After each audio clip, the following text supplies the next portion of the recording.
Howdy and welcome to Sapphire Ridge News. Boy, have I got a good stream for us today. I'm 65 years old and I lived through the Kennedy unaliving, we'll put it that way. And for a very long time, I have said there has to be more to it than what they're telling us because this, the story of the Warren Commission just did not make sense. Them trying to say that Oswald was the lone shooter, but my experience with hunting and rifles says that they're full of it.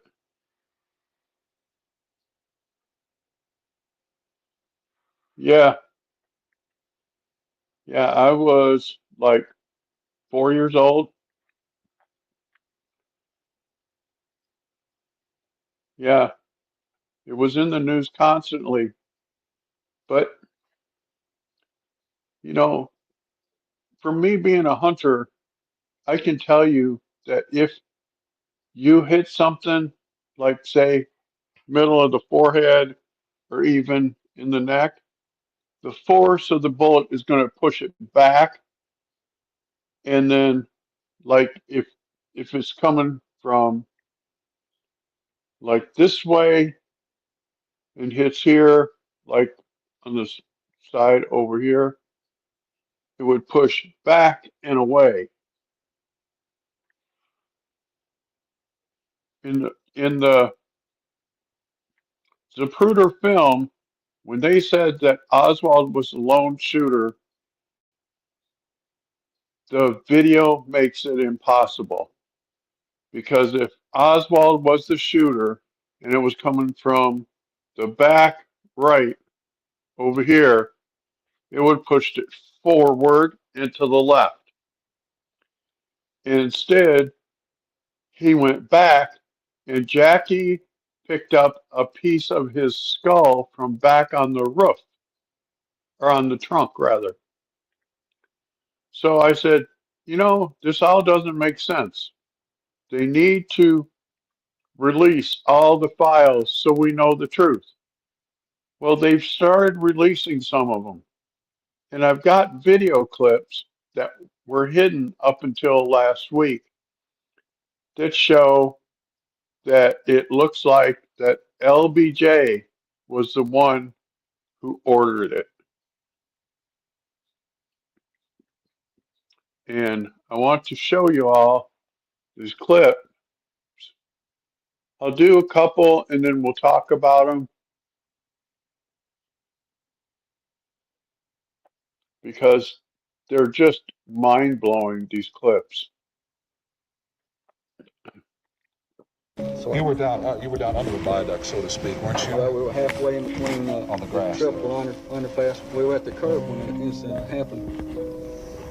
But the president's car was some 50 feet still yet in front of us coming towards us, and we heard the first shot, and the president, I don't know who was hit first, but the president jumped up in his seat, and I thought it scared him. I thought it was a firecracker because he looked, fear.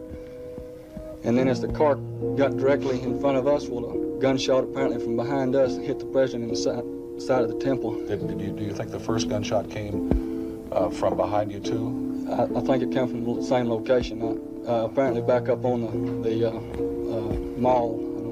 I don't know what you call it. For the benefit of nomenclature, all of you folks have gone out under the viaduct, and as you turn, going under the viaduct on the left-hand side, there's some grass. You should think the shot came from up on top of the viaduct toward the president. Is that correct? Yes, sir. Not on the viaduct itself, but up on top of the hill, a little mound of ground near the garden. How far away would you say that is from where the president was? A couple of 300 yards, something like that? Well, I have no idea because I didn't see where the gunshot come from. We were looking directly at the president when he was hit, and he was more or less directly in front of us, and we didn't realize what happened until we seen the side of his head.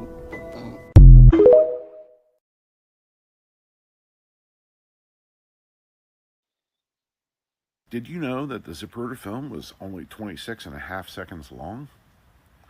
Did you know that the Zapruder film moved at a frame rate of 18 frames per second? That means that each still frame from the Zapruder film represents 1/18 of a second.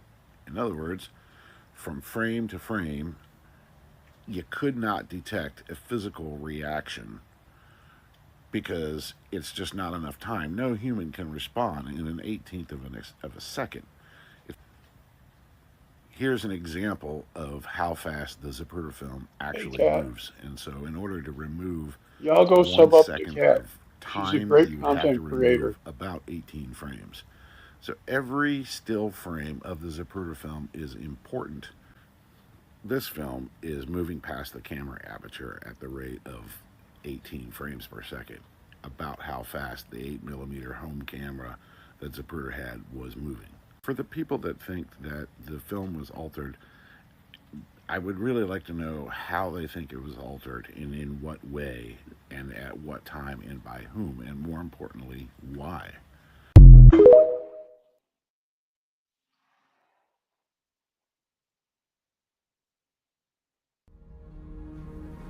Thought at first it was a motorcycle backfire from one of the many motorcycles alongside of us in the motorcade.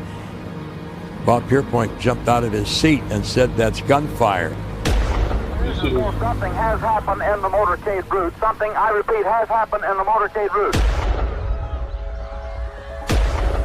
The further release of declassified assassination files in 2022 shed further light on the events surrounding the assassination of Kennedy in 1963. More documents have been released about the presidency first, the context of what happened, then about the assassination itself. The fact that we could not interrogate him and find out his motive and exactly why he did this has created all the room for conspiracies of all kinds, and there's a new one every day. We've got different perspectives, but I don't think we've necessarily had anything that's fundamentally challenged our view of what happened on the day. What's crystal clear, despite the fact that over 4,000 files are still being held classified, the overwhelming fact is that both the CIA and the FBI were fully aware of Oswald's movement prior to 22nd of November. People have given me a hearing without legal representation or anything. Did you shoot the president? I didn't shoot anybody, no, sir.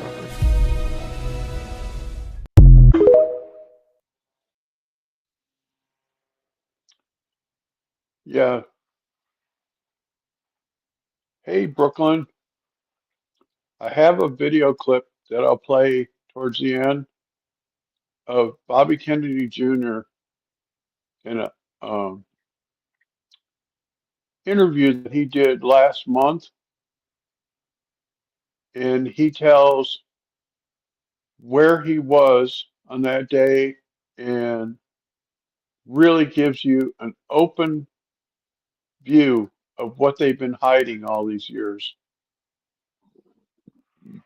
It's really compelling. I think more unfortunate than to have soft, chubby, fat-looking children who go to watch their school play basketball every Saturday and regard that as their week's exercise. I hope that all of you will join, and everybody in the United States, to make sure that our children participate fully in a vigorous and adventurous life which is possible for them in this very rich country of ours.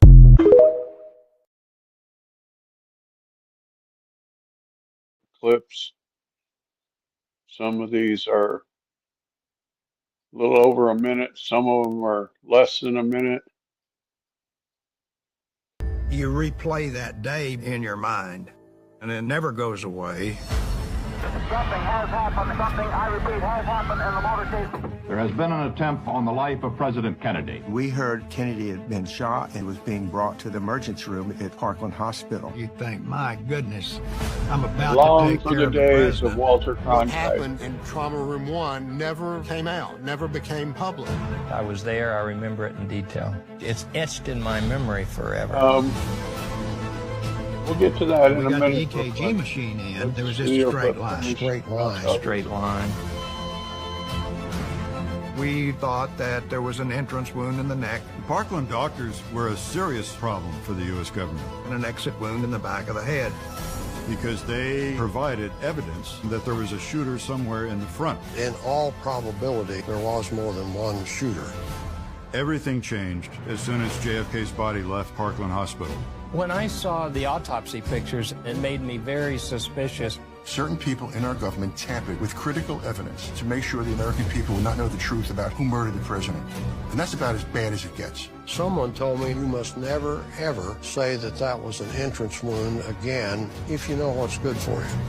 The Parkland doctors are telling us the truth, beyond any and all doubt. They have not deviated from what they observed 60 years ago. Will people feel that they have a better understanding of what actually happened? Absolutely.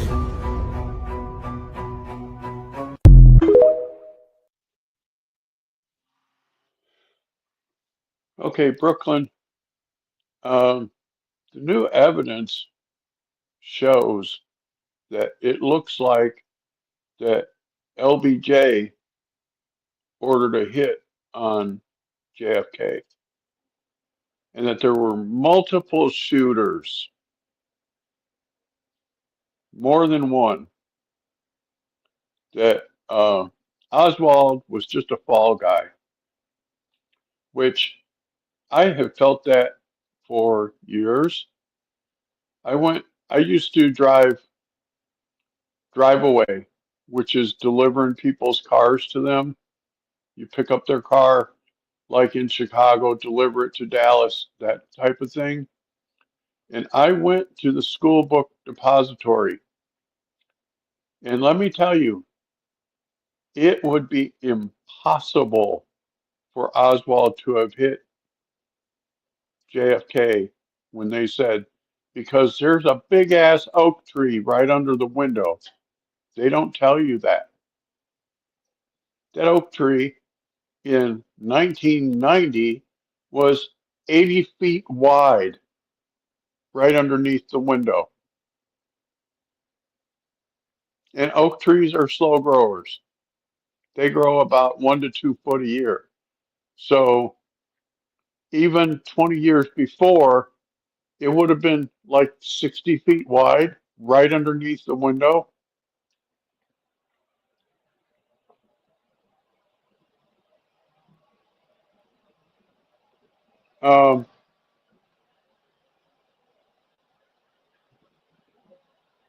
I think that JFK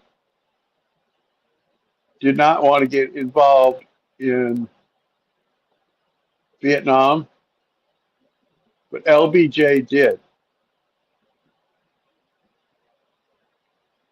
LBJ, after he became president, was the one who sent our troops to Vietnam. JFK did not want our troops to go there.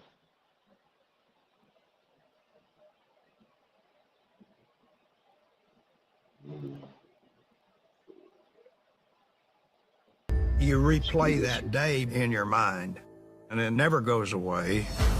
Something has happened. Do you believe the official storyline of how JFK was killed? Absolutely not. For starters, have you read the book The Secret Team by Fletcher Prouty? Oh, I would recommend that book to everybody. Fletcher Prouty had high-level access in Department of Defense and CIA tickets, but they forgot to get him to sign a non-disclosure agreement. So when he saw all this, how they played all these things, he came out and he wrote The Secret Team. And in The Secret Team is his witness account of the JFK assassination. And there was a well-known CIA operator from Vietnam up until that point named Edward Lansdale. And there's a photograph of the three mysterious men being walked by the sheriff in front of the book depository. And walking by them, as one of them smiled, was Edward Lansdale, well-known CIA operative. And Prouty worked with him. He knew what he looked from behind. He knew about the ring on his finger, and he identified Lansdale as a CIA operative. George Bush made this mysterious phone call that day, claiming that he was in Dallas. Bush, longtime CIA operative, although he tried to deny it. When he was president, CIA in the White House. aka Iran-Contra, and then they promoted him. He was in Dallas, Texas, and phoning in a fake phone call that day. Oswald, without question, had been recruited by the CIA, sent over to Russia as to try to be a double agent, and then came back. Was he the only shooter? Absolutely not.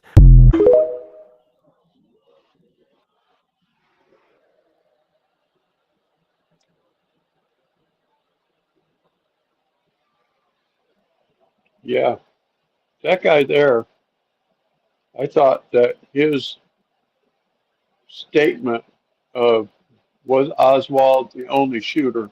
Absolutely not. Was interesting. I'm looking for. Oh, it loaded that one twice. I've got one that I got to load. Let me go and get it real quick.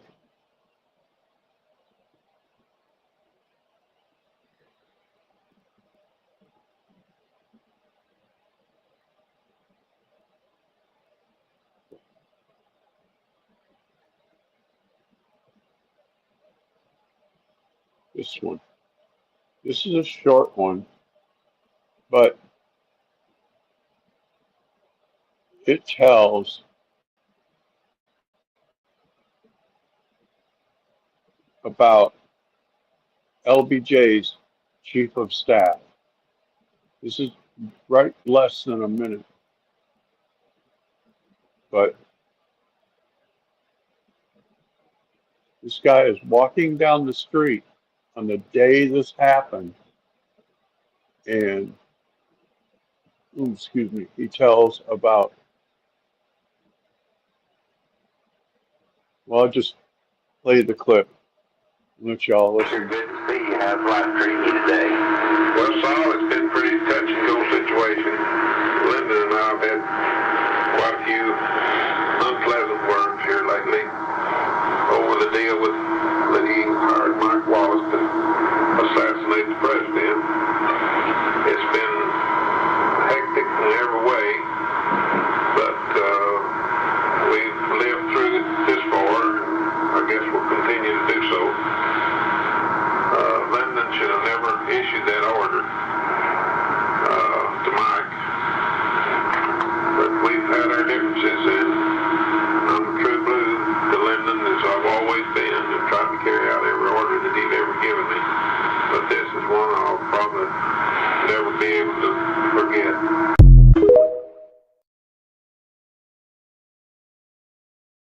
Yeah, conspiracy books, I've always taken them, Brooklyn, is you read, it's kind of like a self-help book. You read it, and then what makes sense to you, you pick up. What doesn't make sense to you, you leave on the page. Yeah. And the next video clip, if I have all of it, is going to be more shocking. I'll play it and see if it downloaded all of it. If it didn't, I'll tell you what Robert Kennedy said.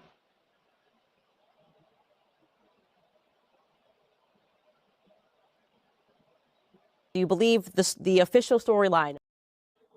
Oops, wrong one. My father was walking at the bottom of the hill with John McComb when I got home, who was the CIA director, who was one of the first people to get to the house. My father said to him, "Did your people do this?"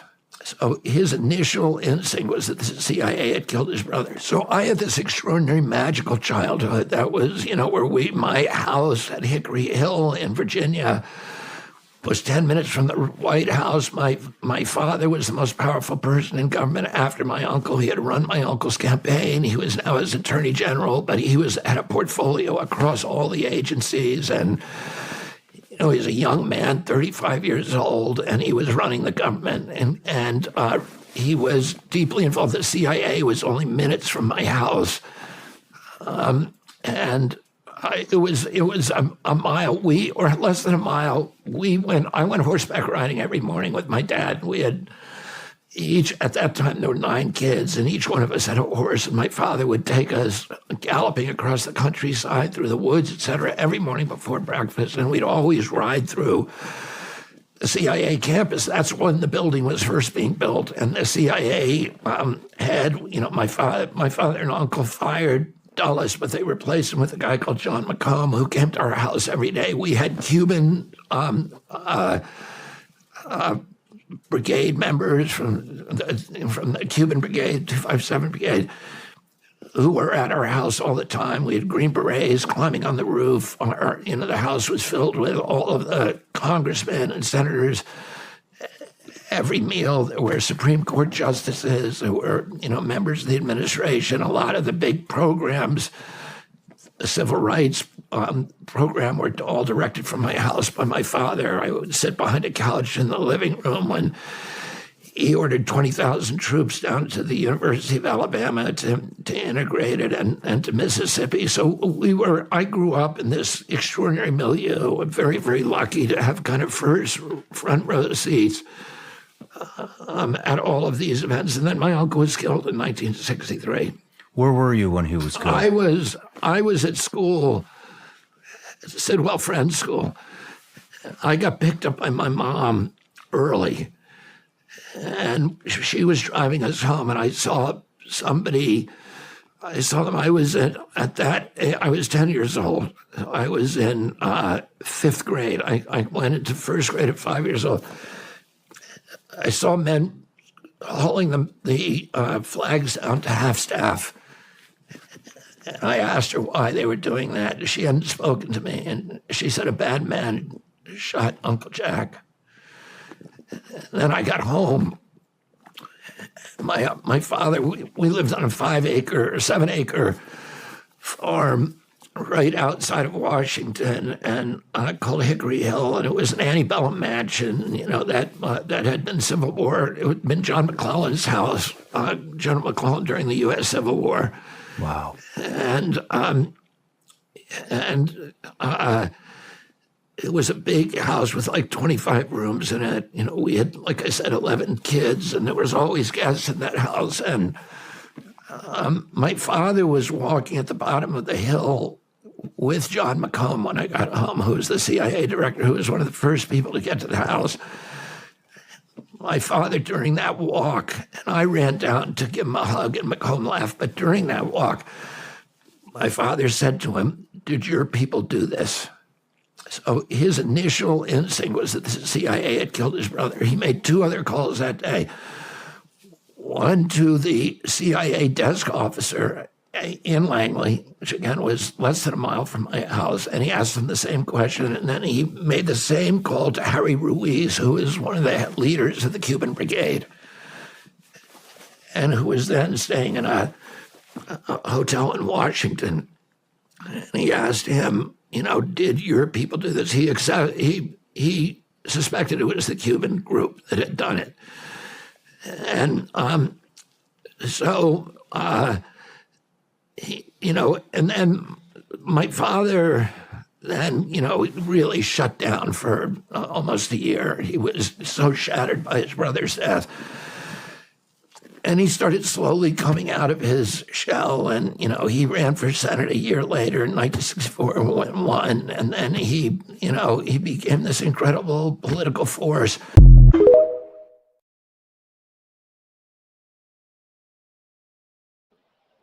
Right, Julianne. But what he said there ties in with the video from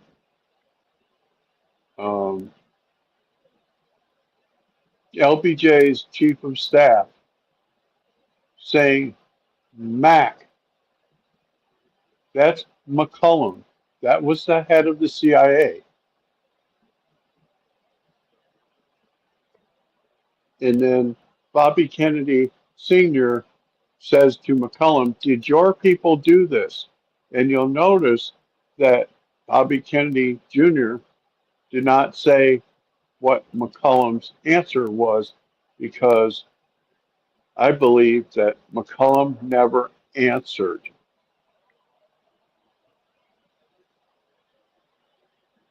And I think that this is all just shocking, you know. Make sure that everybody likes the video so that it gets shared throughout YouTube. And if you haven't subscribed, please subscribe. But it's just shocking, absolutely shocking. The new evidence is coming out that looks like that the CIA took out a president.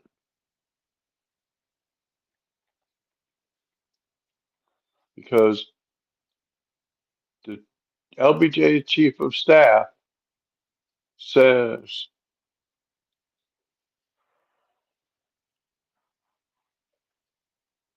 well, I'll have to figure out somewhere else to get my video clips, but TikTok is great because people get to choose if they want their videos shared or not.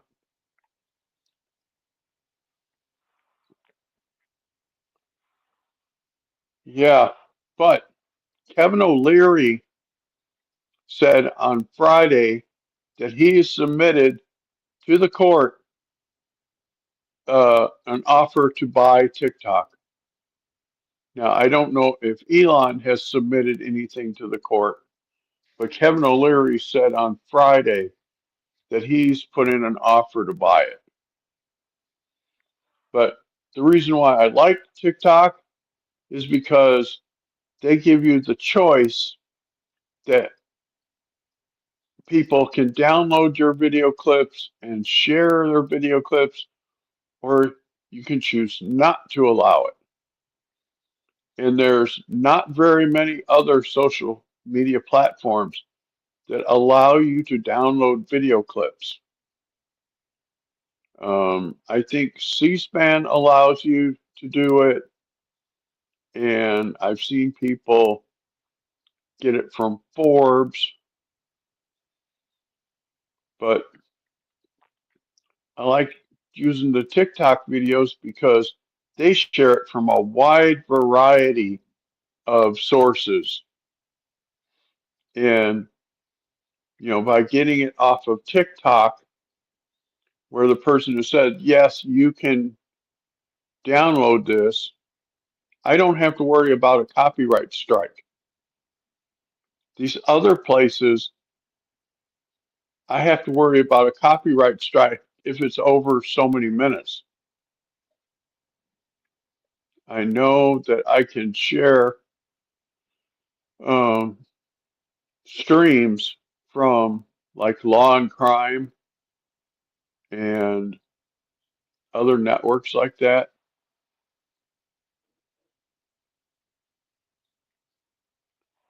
Right. Yeah, YouTube is pushing short videos. I myself don't like short videos because I like to talk. I like to explain things. And YouTube's short videos are 1 minute. Can you imagine trying to do all of this in 1 minute? There's rumor that they're going to bump that 1 minute up to 90 seconds, but still,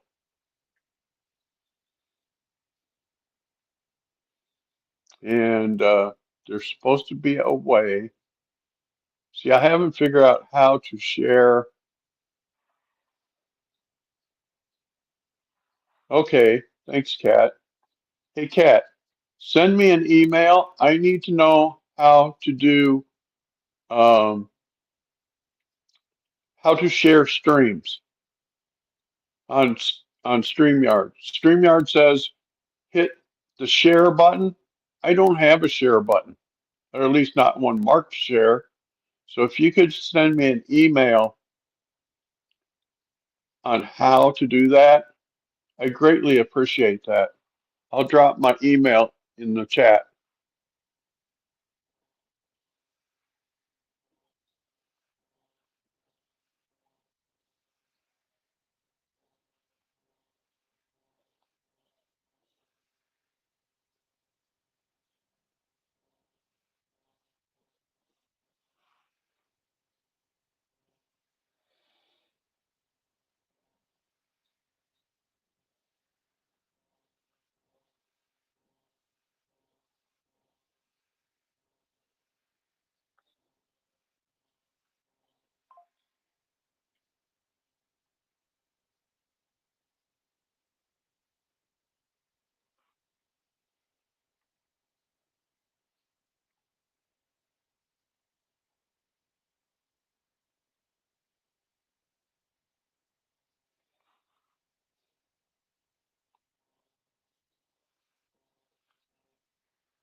You know, Kat, like you stream court cases from Law and Crime.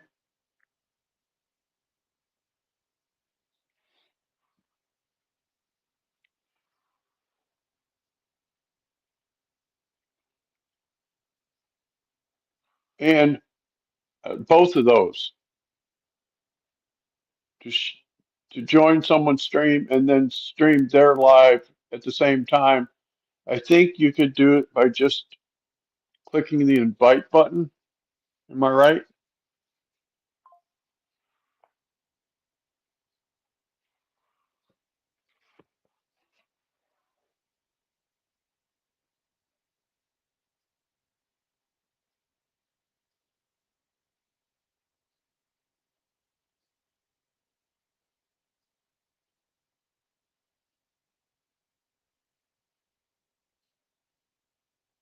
Okay, but like, what about with Law and Crime? Like, if they have a court case that I want to share to my audience, I know you go and share their stream.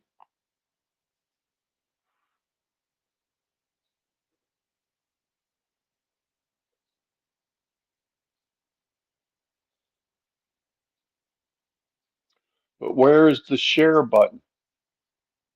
That's what I'm lost. Because at the bottom, I have mute, stop camera, settings, invite, leave studio, and have issues.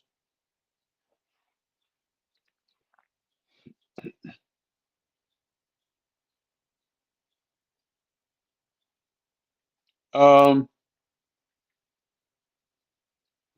3 dots. I don't have 3 dots.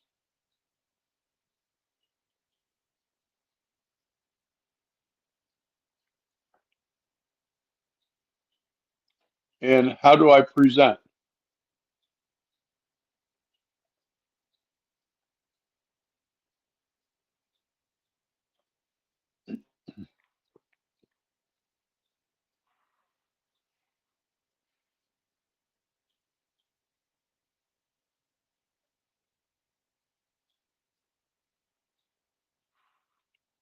But where is the present button?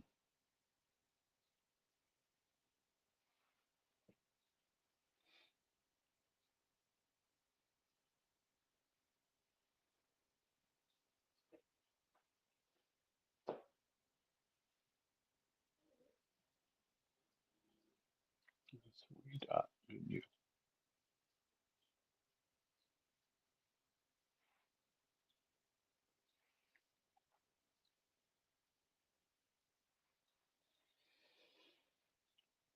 I have a button that's an arrow next to like a pencil thing and a plus.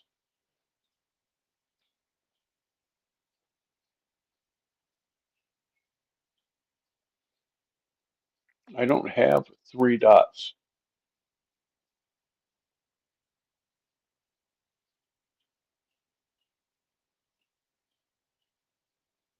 Is there a package I need to buy to get the 3 dots? I'm on the pro version, the 49.95 version.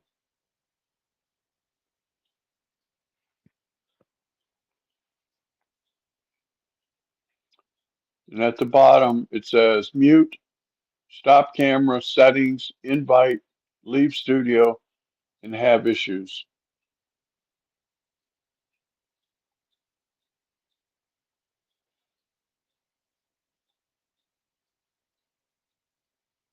Right.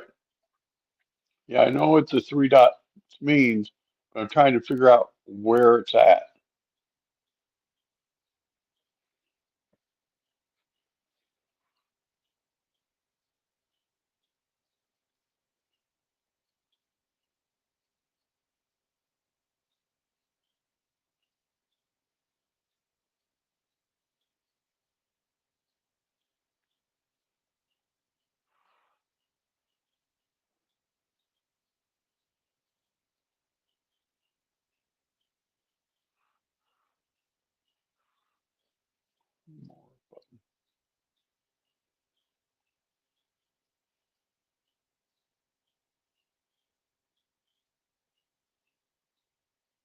I have a,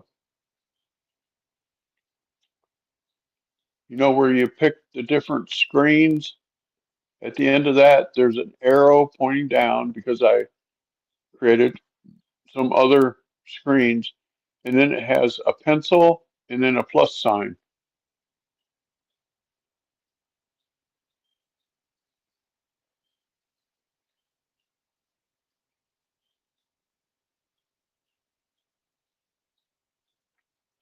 Oh, okay.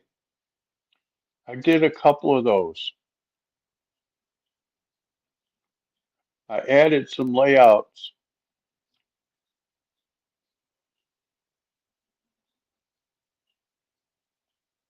I added a news layout with me up in the corner, like I am now. And I added this layout, but this layout is supposed to be so that I can have numerous people on the screen.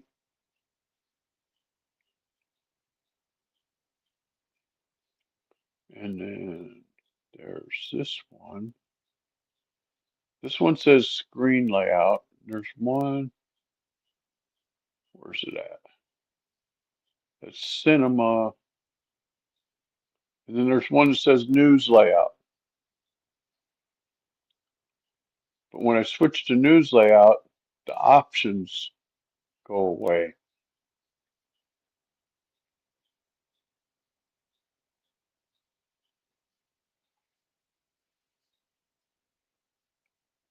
No, there's nothing that says share screen. And that's where StreamYard told me to go, to the option that says share, the button that says share. And it's like, where?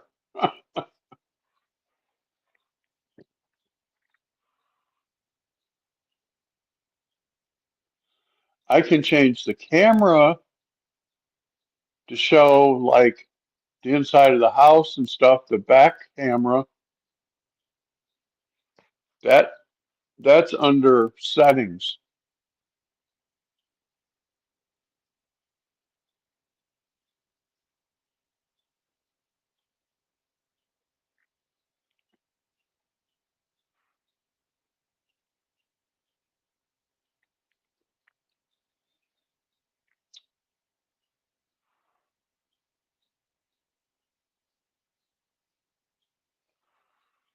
Yeah, I think so.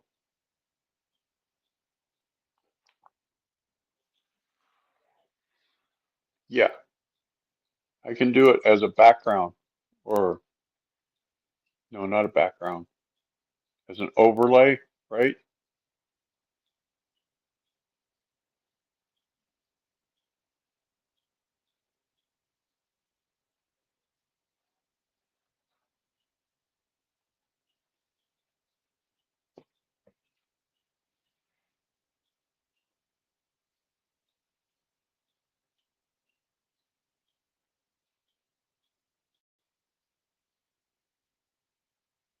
It says uploading.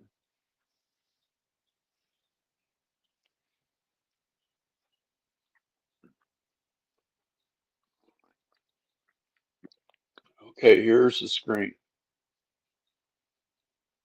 That's how my screen comes out. Let me get rid of the banner.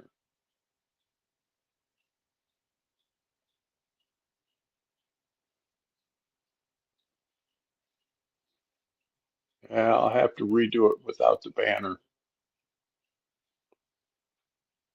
so that you can see what's down at the bottom. Yeah.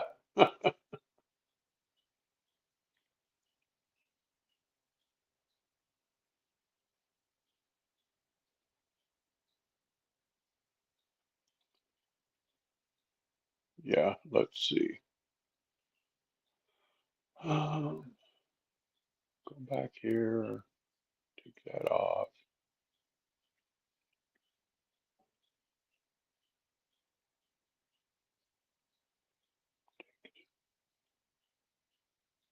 Take the banner off.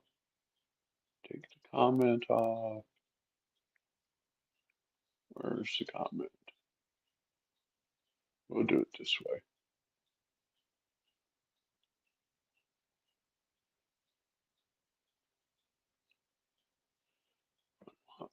Unclick the pin chat. Okay, I did that.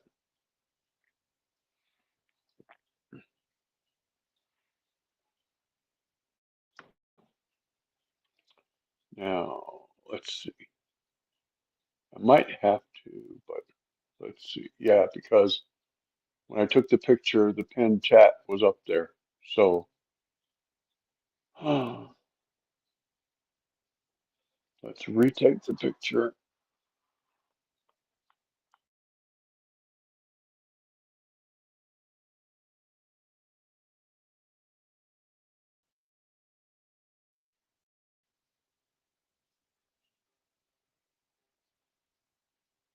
Oops.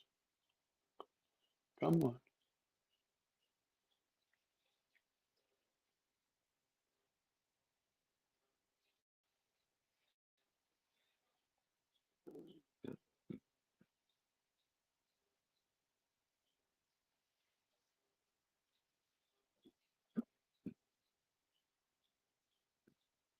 Okay. So, you can see down here at the bottom, I have mute, stop camera, settings, invite, leave studio, and have issues.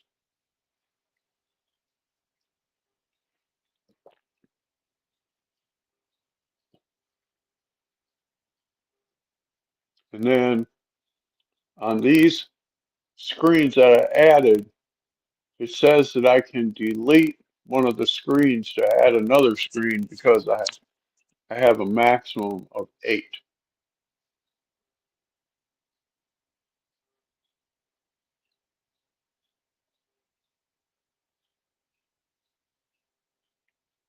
Okay. Thank you very much, Kat, for helping out here. I've been trying to figure this out for 2 months. And StreamYard keeps telling me, just click on the share button. And I keep asking them, well, where's the share button? And they answer back, it's the share button. It's like, I want to know where it is, you ding dongs.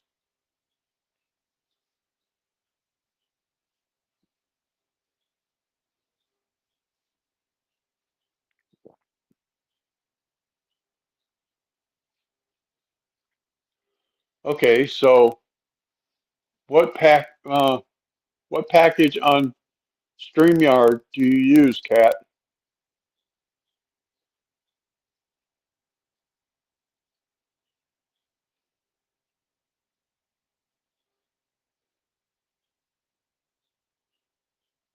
General. Yeah, it comes up with a thing with my picture. Then it says general, camera, audio, recording, layouts. Yes.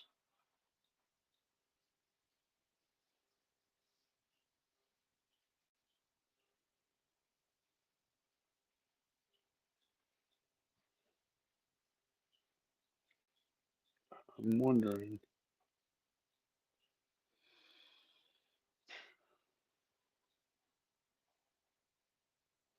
General.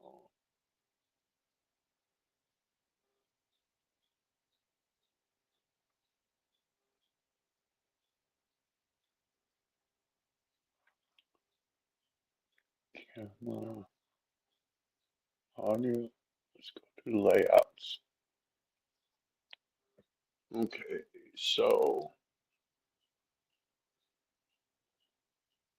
Okay, so here's where I do this.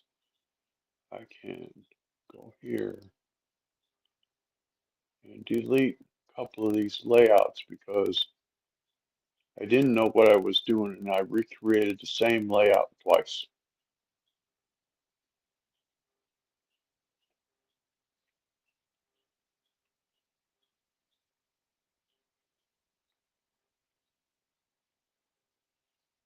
Okay, so now Yeah, I'm doing this on my iPad.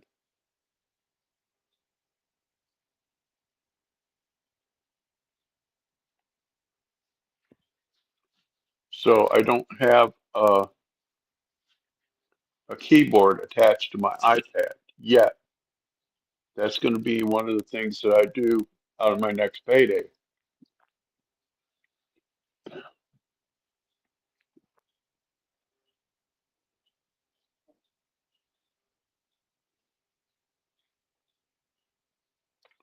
So let's try something. Um,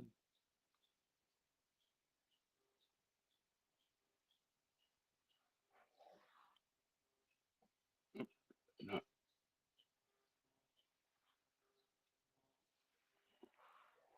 no, that just gave me a capital S.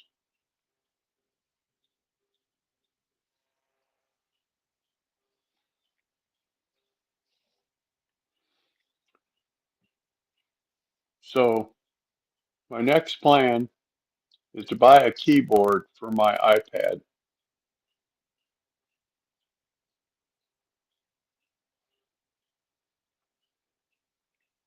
And that way it'll make the iPad more like a version of a Mac.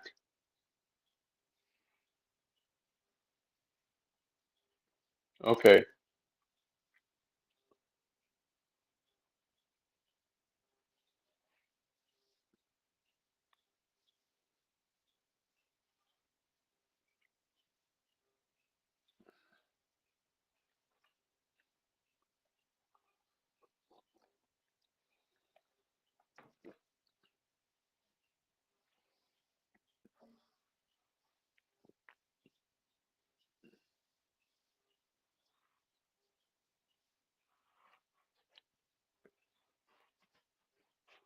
I had thought about getting a MacBook,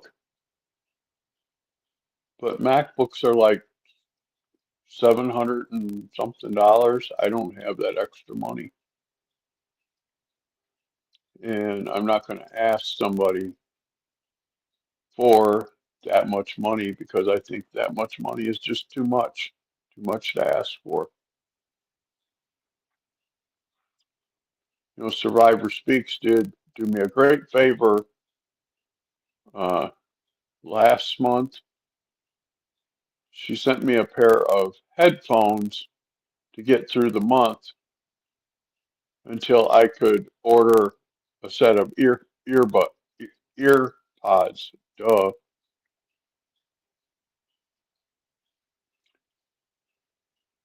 And I very much appreciate when people say, "Hey, I can help you out. This is what I can do for you."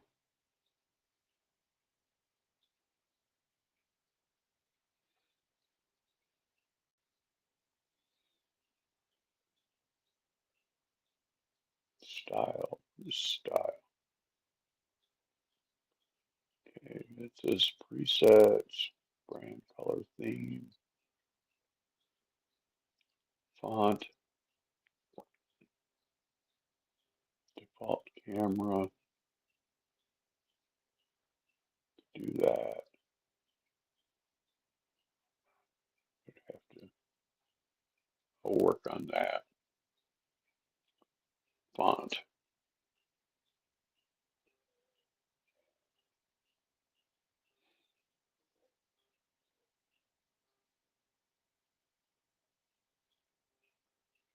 Hey, that looks cool, but I don't like how it does the smaller writing.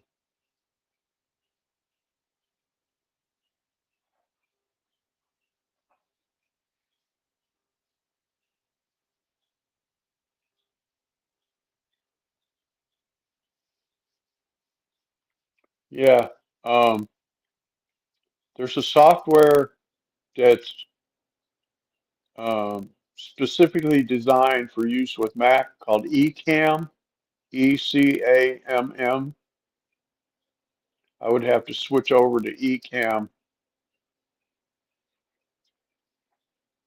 because my opinion of StreamYard is not real good. Their tech support sucks.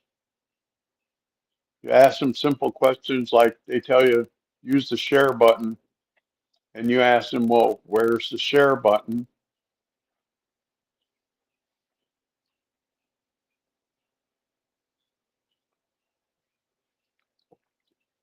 Yeah, because I have the 49 version, the $49 version,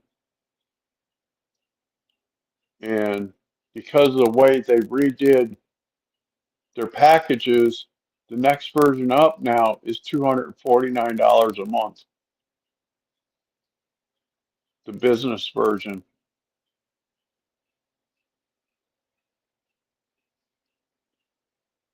And I'm not monetized yet, so I can't justify spending $249 a month.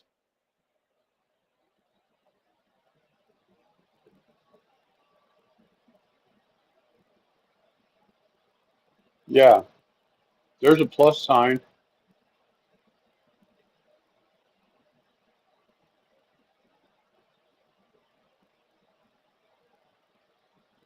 The plus sign is up next to the where you make the share screens.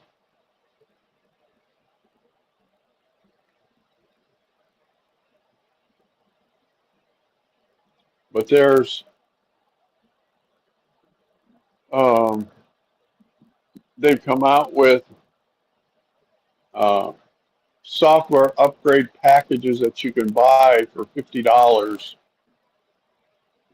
and it gives you a bunch of stuff. And I have to figure out which one I want to pick. There's one that's just, yeah.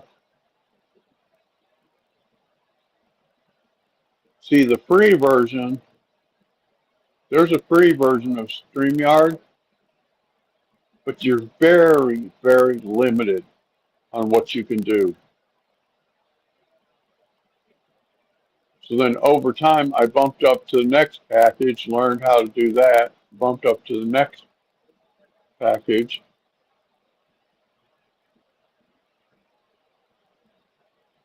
Right. There's several new streaming packages that are that have come out, and the one that I was looking at is only $32 a month. Bless of the Gods, though, uses what's called OBS. But the drawback to OBS is, like with StreamYard, if I want to let you come up and talk, I can just click the invite button and drop a link, and the link goes in the chat, and anybody in chat can come up and talk. You don't need Zoom or anything like that. It takes care of it.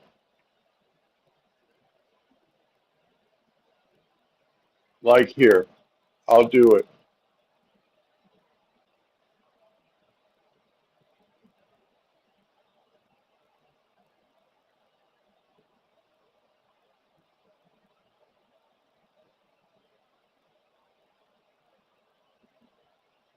See, anybody can click that link and they can come up and talk.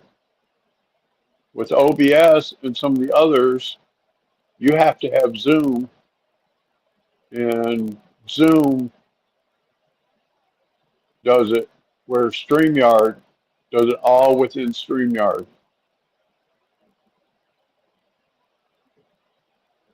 And the next jump up from $50 is $249 a month. Might as well say $250. I can't swing $250 extra a month until I get to be a big program or channel. Kat, if you want to come up and talk, just hit the link.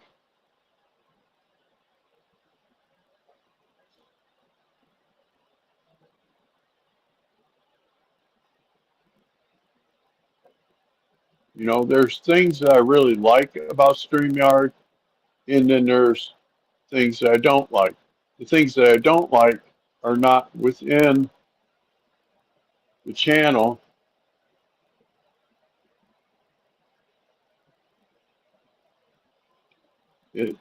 it's the outside things like tech support. You ask tech support a question and they answer you with something you already know. Like I asked how to share someone else's stream and they said, hit the share button. And I said, where's the share button? And they said, hit the share button.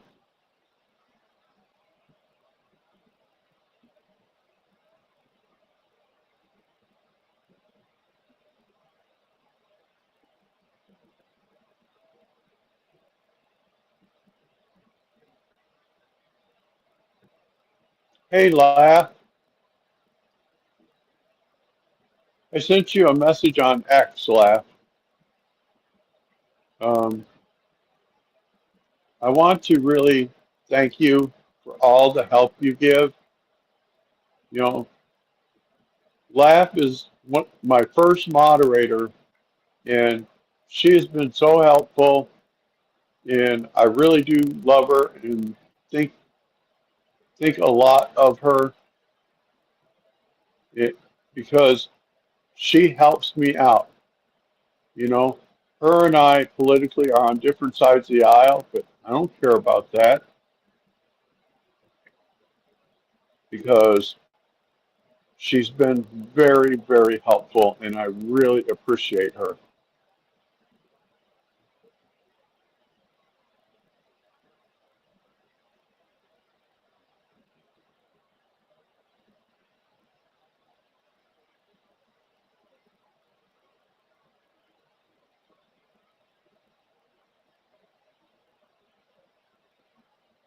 Yeah, I have a merch store, and I trust her enough that I turned over handling my merch store to her.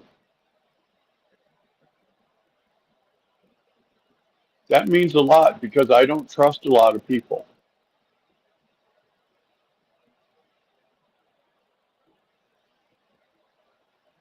but I trust Laugh.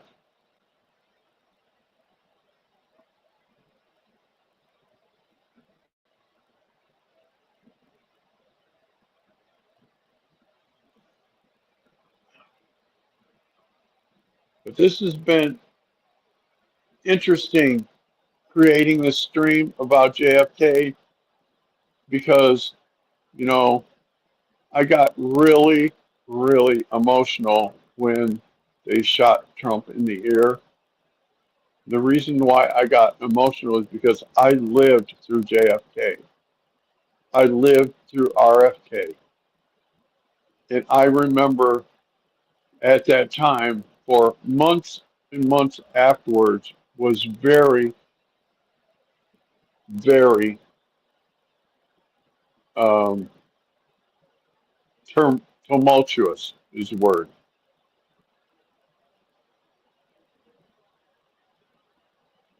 It was very tumultuous, very, uh, here's a better word, chaotic.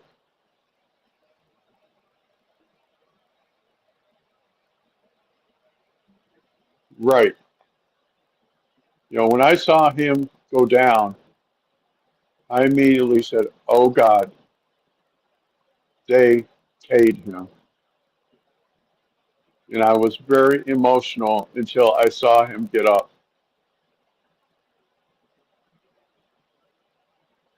And, you know, it doesn't matter what side of the aisle we're on.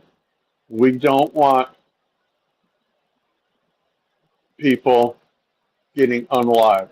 Hey, Tat Clouds, welcome. Welcome.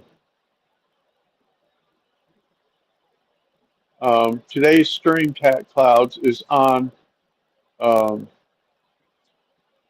JFK, and there's new information. I played a bunch of video clips at the beginning of the stream.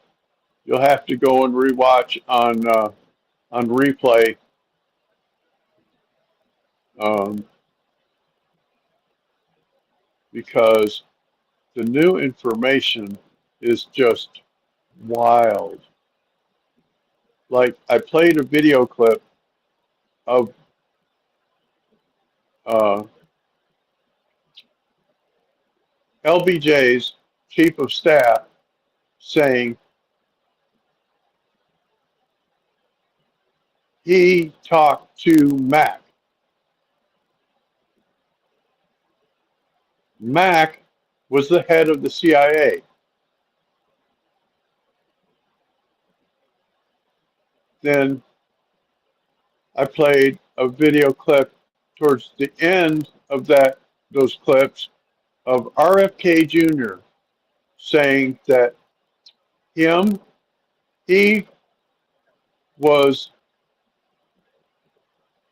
with his dad when his dad talked to um, I think he said McClellan, which would be Mac, and he told him, "Did your people do this?"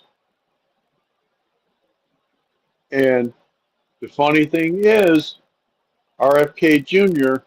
doesn't give an answer back to what Mac said. And I think it's because Mac never answered him. Mac never answered RFK Sr.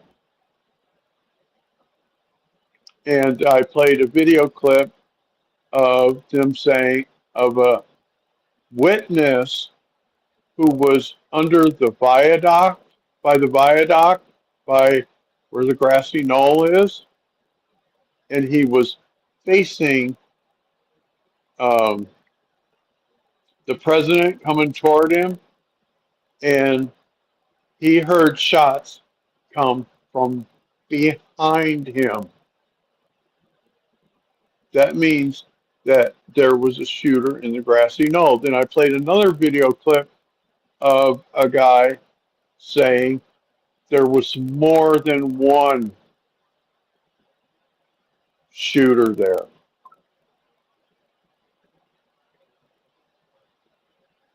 More than one.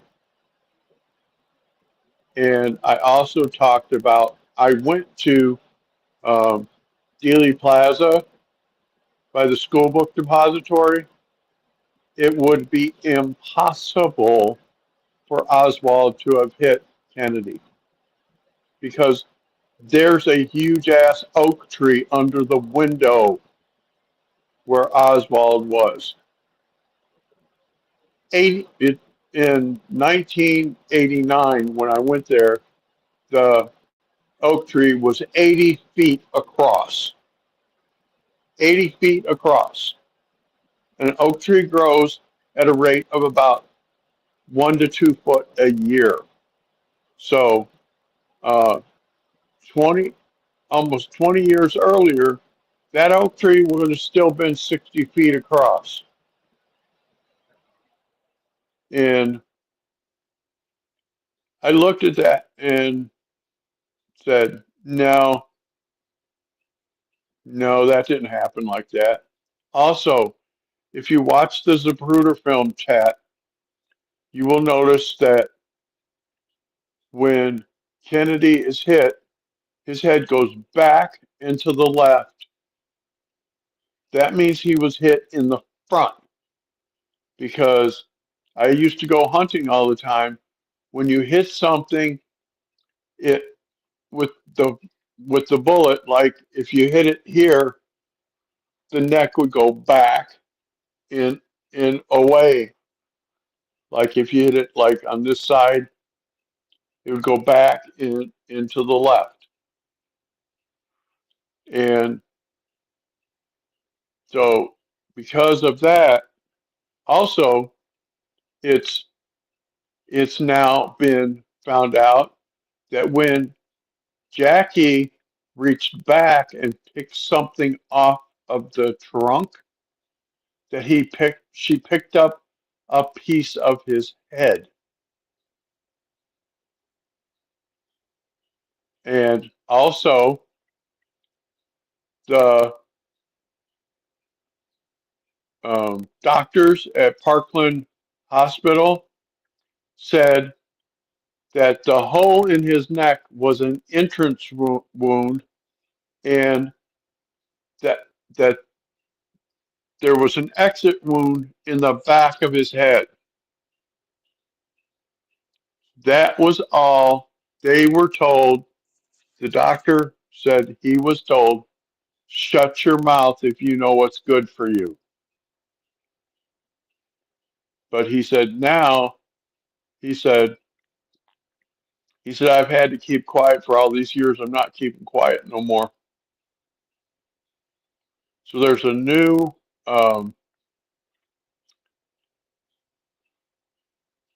documentary coming out. I don't know what channel. I played the video clip, which talks about all the new evidence that's coming out. And I didn't see on there. I'll replay the clip so maybe one of you guys can see what the where's he at? I think this is it. You replay that day in your mind, and it never goes away. This is the new documentary. There has been an attempt on the life of President Kennedy. We heard Kennedy had been shot and was being brought to the emergency room at Parkland Hospital. You think, my goodness, I'm about to take care of the president. What happened in Trauma Room 1 never came out, never became public. I was there, I remember it in detail. It's etched in my memory forever. We got the EKG machine in, there was just a straight line. Straight line. Straight line. We thought that there was an entrance wound in the neck. The Parkland doctors were a serious problem for the U.S. government. And an exit wound in the back of the head. Because they provided evidence that there was a shooter somewhere in the front. In all probability, there was more than one shooter. Everything changed as soon as JFK's body left Parkland Hospital. When I saw the autopsy pictures, it made me very suspicious. Certain people in our government tampered with critical evidence to make sure the American people will not know the truth about who murdered the president. And that's about as bad as it gets. Someone told me you must never, ever say that that was an entrance wound again if you know what's good for you. The Parkland doctors are telling us the truth, beyond any and all doubt. They have not deviated from what they observed 60 years ago. Will people feel that they have a better understanding of what actually happened? Absolutely.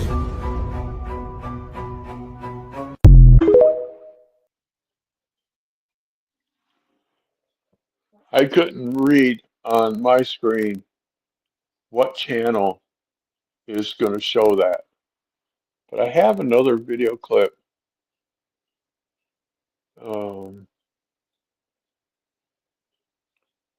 We'll play this. More unfortunate than You're good to see you. How's life treating you today? Well, Saul, it's been a pretty touch and go situation. Linda and I have had quite a few unpleasant words here lately over the deal with that he hired Mike Wallace to assassinate the president. It's been hectic in every way, but we've lived through it this far. I guess we'll continue to do so. Lyndon should have never issued that order to Mike. But we've had our differences, and I'm a true blue to Lyndon, as I've always been, and tried to carry out every order that he'd ever given me.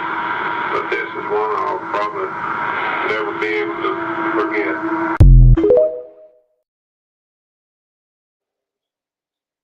Yes, they're saying that LBJ told Mac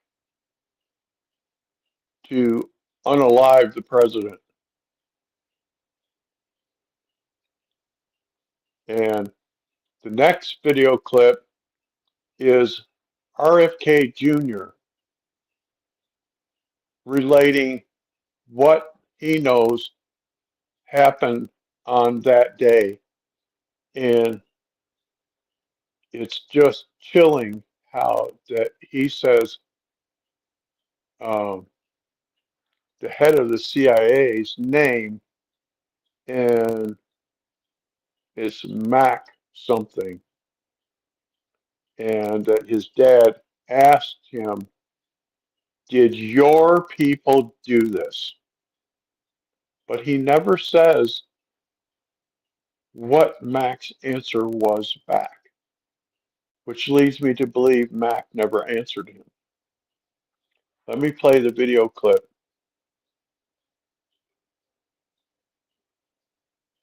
My father was walking at the bottom of the hill with John McComb when I got home, who was the CIA director, who was one of the first people to get to the house. My father said to him, "Did your people do this?" So his initial instinct was that the CIA had killed his brother. So I had this extraordinary magical childhood that was, where my house at Hickory Hill in Virginia was 10 minutes from the White House. My father was the most powerful person in government after my uncle. He had run my uncle's campaign. He was now his attorney general, but he had a portfolio across all the agencies. And, he was a young man, 35 years old, and he was running the government. And he was deeply involved. The CIA was only minutes from my house.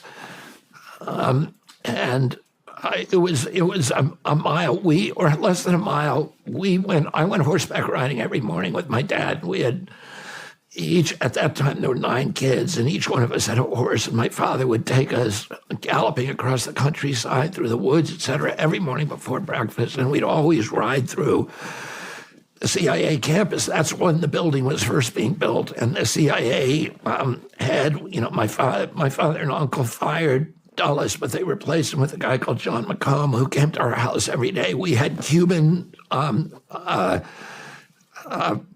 brigade members from the Cuban Brigade, 257 Brigade, who were at our house all the time. We had Green Berets climbing on the roof. The house was filled with all of the congressmen and senators. Every meal, there were Supreme Court justices, there were, members of the administration, a lot of the big programs, the civil rights program were all directed from my house by my father. I would sit behind a couch in the living room when he ordered 20,000 troops down to the University of Alabama to integrate it and to Mississippi. So I grew up in this extraordinary milieu. I'm very, very lucky to have kind of first front row seats at all of these events. And then my uncle was killed in 1963. Where were you when he was killed? I was at school, Sidwell Friends School. I got picked up by my mom early, and she was driving us home, and I saw somebody. I saw them. I was I was 10 years old. I was in 5th grade. I went into 1st grade at 5 years old. I saw men hauling the flags down to half-staff. And I asked her why they were doing that. She hadn't spoken to me, and she said a bad man shot Uncle Jack.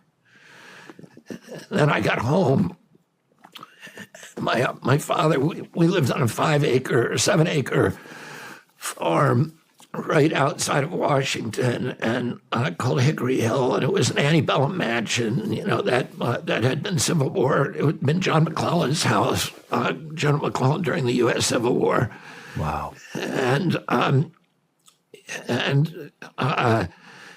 it was a big house with like 25 rooms in it. We had, like I said, 11 kids, and there was always guests in that house. And my father was walking at the bottom of the hill with John McComb when I got home, who was the CIA director, who was one of the first people to get to the house.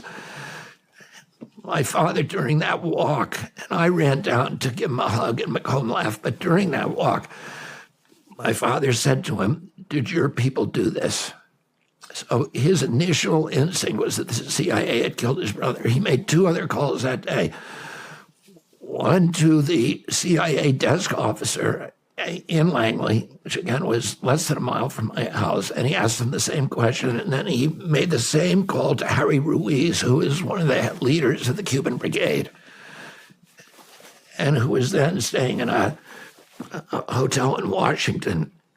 And he asked him, did your people do this? He suspected it was the Cuban group that had done it. And and then my father then, really shut down for almost a year. He was so shattered by his brother's death. And he started slowly coming out of his shell. And, he ran for Senate a year later in 1964 and won. And then he became this incredible political force.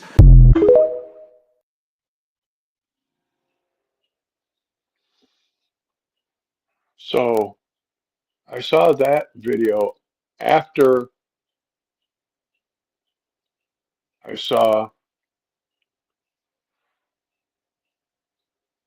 the video from LBJ's chief of staff. And in there, he said, Mac. He wished Mac that he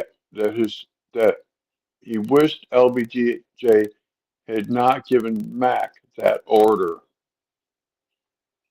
And then I saw that, and where he said,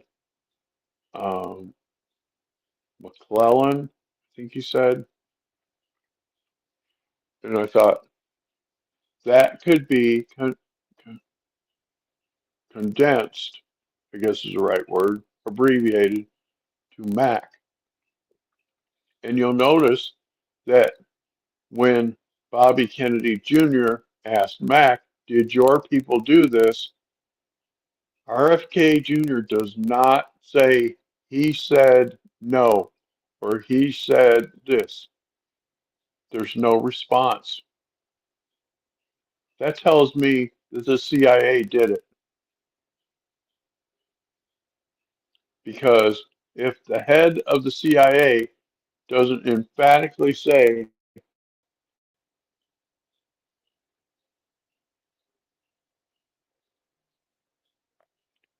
yes, John Kennedy is from Louisiana, but he's not related as far as I know. Hey, Mookie Mookie, welcome. Welcome to the party. We're talking about JFK. And I just played some video clips that it looks like that LBJ ordered a hit on JFK. That's what the new evidence shows. And there's new evidence from the Parkland Hospital doctors that they immediately said that the hole in the neck was an entrance wound and that there was an exit wound on the back of the neck, back of the head, rather.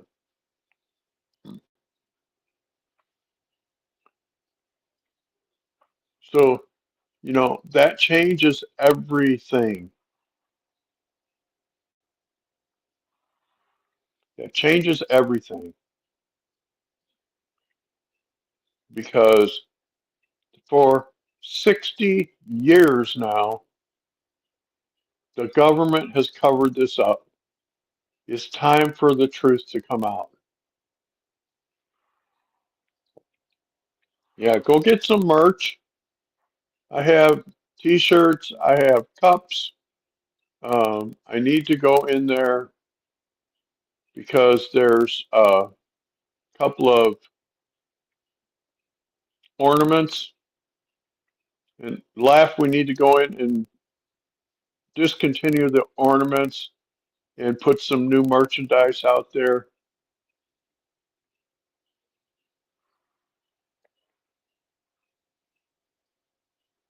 Yeah, folks figured this out many years ago, and now the truth is coming out, and it makes a lot of us that said, that doesn't make sense.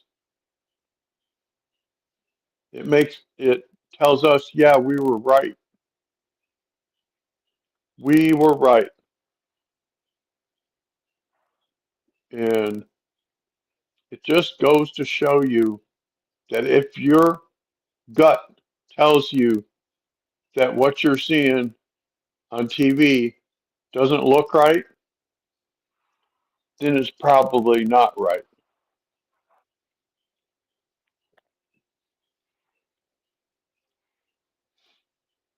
It's probably not right. You know, my dad used to say, believe half of what you read, half of what you see, and a quarter of what you read.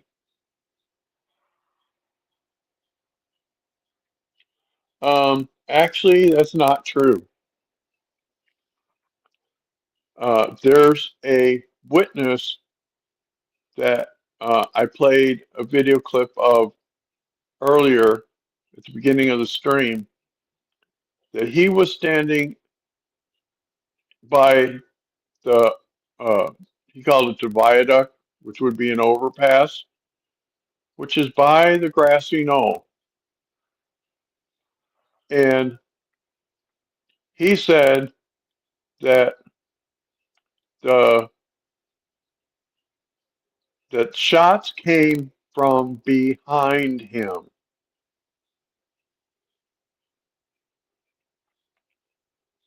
And also, if the driver did it, it would have been on the Zapruder film, because the Zapruder film shows the car turning the corner and going all the way until under the viaduct, and it would have shown the driver putting his hand back. And if the driver put his hand back with a gun, Kennedy would have reacted.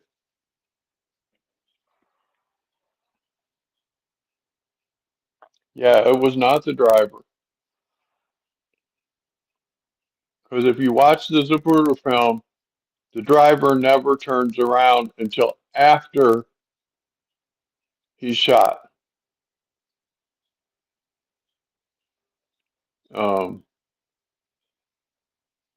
But all of this new information that they've known for years is just very interesting. Just very interesting that they hid all this from us for 60 years.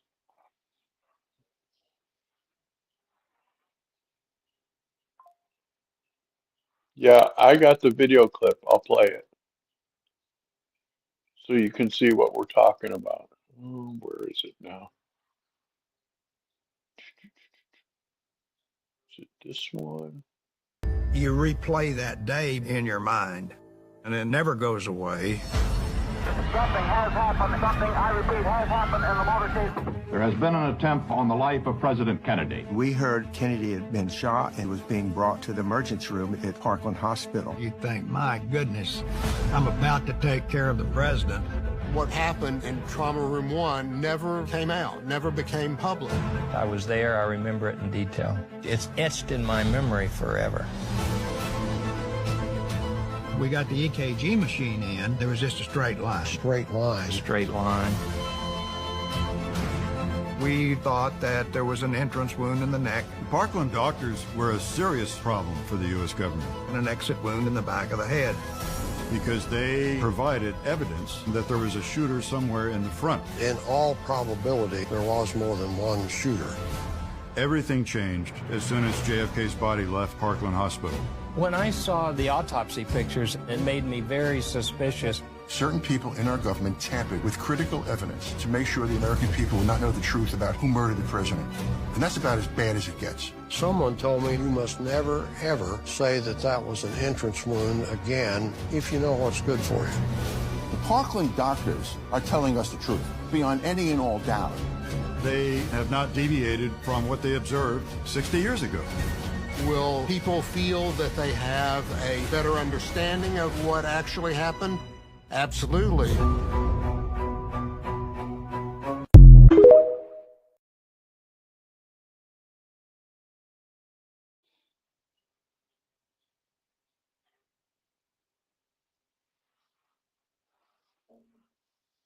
I tried to get the actual Zapruder film, but it's copyrighted. But I did get this guy that talks about, not him, where's he at? Right here, Did you this know guy. that the Zapruder film was only 26.5 seconds long? Did you know that the Zapruder film moved at a frame rate of 18 frames per second? That means that each still frame from the Zapruder film represents 1/18 of a second. In other words, from frame to frame, you could not detect a physical reaction because it's just not enough time. No human can respond in an 18th of a second. Here's an example of how fast the Zapruder film actually moves. And so in order to remove 1 second of time, you would have to remove about 18 frames. So every still frame of the Zapruder film is important.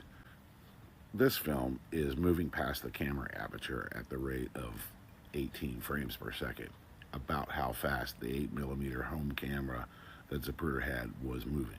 For the people that think that the film was altered, I would really like to know how they think it was altered and in what way and at what time and by whom, and more importantly, why.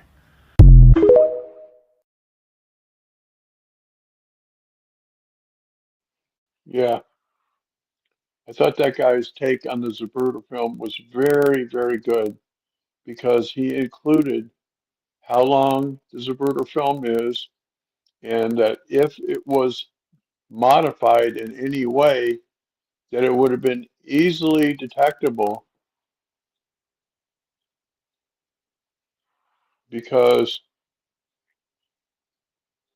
each frame is a 16th of a second.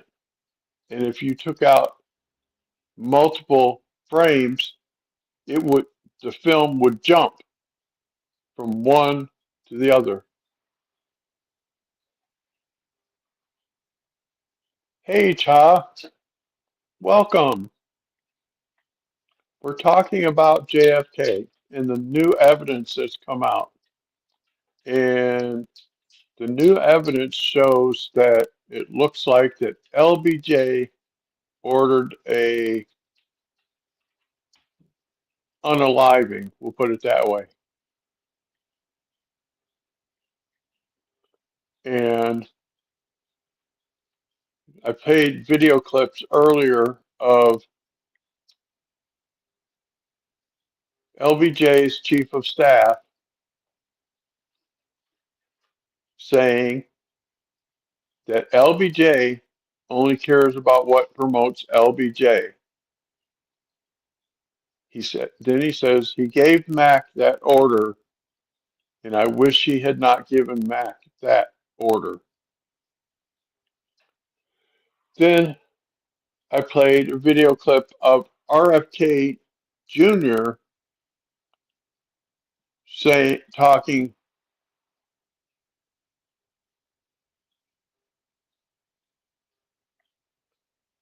Right, that would be a good thing. But RFK Jr. talks about he was 10 years old when this happened, and that he was running to his dad, giving his dad a hug, and that I believe he said that the CIA's head was John McClellan. So that could be easily abbreviated to Mac. And he said that his father was furious and said to John, the head of the CIA, did your people do this?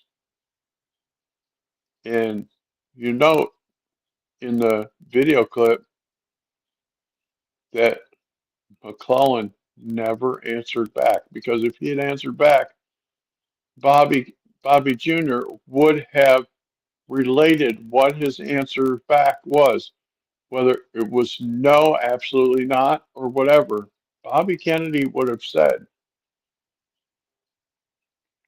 But Bobby Kennedy doesn't talk about his answer back because I believe that he didn't answer him. So then he called Raul and asked if the Cubans did it.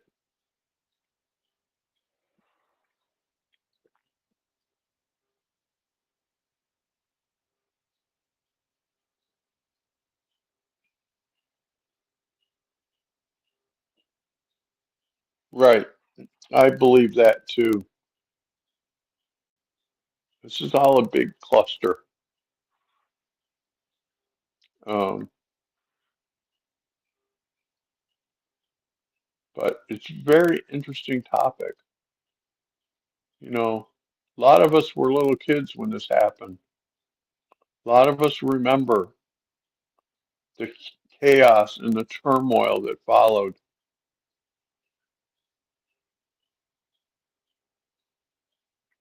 And when I related earlier that when President Trump was shot and fell to the ground, my immediate reaction was, "Oh God, they K'd him," and I was very emotional until he got up and I seen that he was still alive.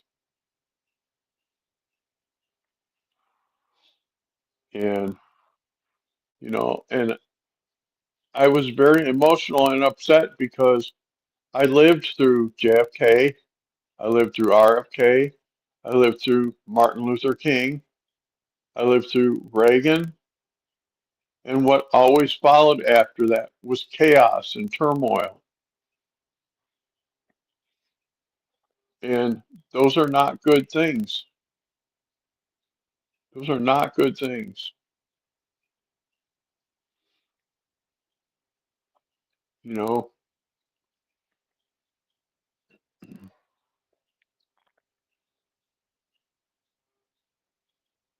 right. You know, I did a stream about Vivek's statement on American parents, and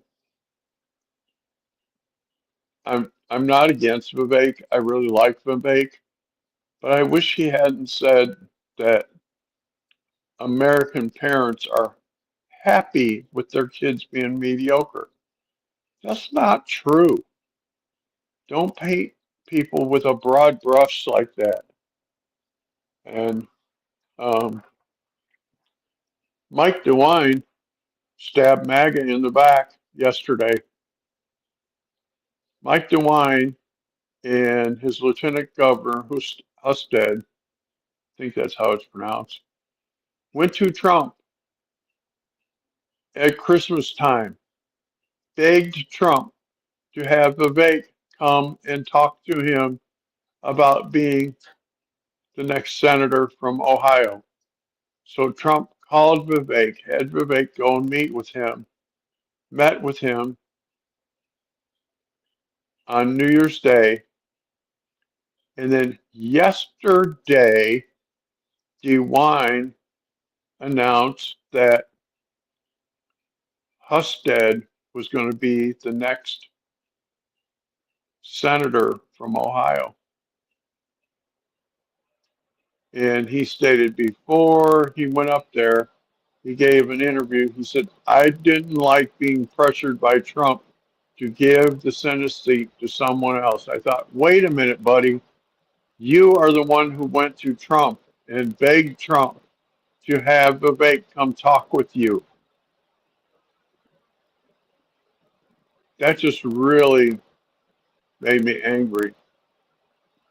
So now Vivek has said he's going to run for governor in 2 years.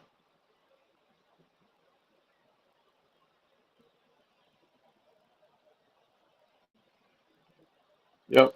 Vivek is going to run for governor in 2 years.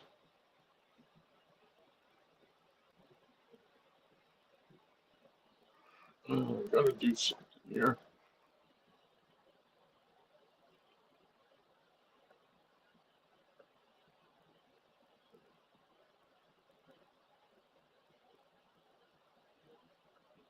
Oh, here's something. Breaking news. Trump says he will most likely give TikTok a 90-day extension. What's the rest of that?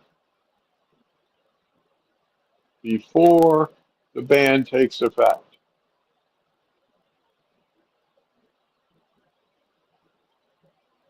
Trump told NBC News he expects to most likely give TikTok a 90-day reprieve from a potential ban once he takes office on Monday.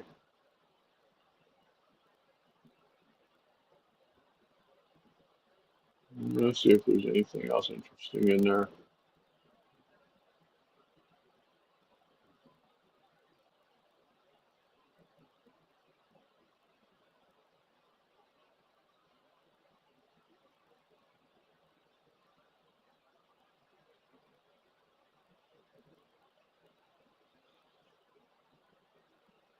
No, nothing interesting there.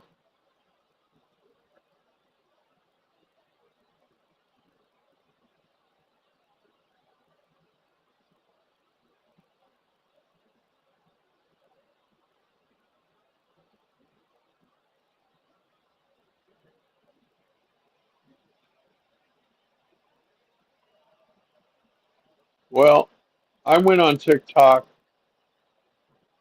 and I use TikTok as a source for video clips because TikTok lets users choose whether they want to share their videos or not.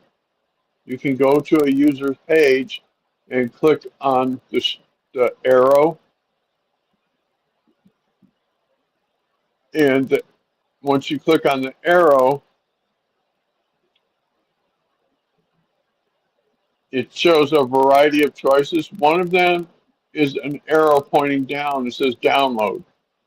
If that's there, you can download and share their videos. If it's not there, you cannot. And I believe they're the only social media that does that, that lets you know, hey, if I use this person's video, I'm not going to get a copyright strike because they chose to share it.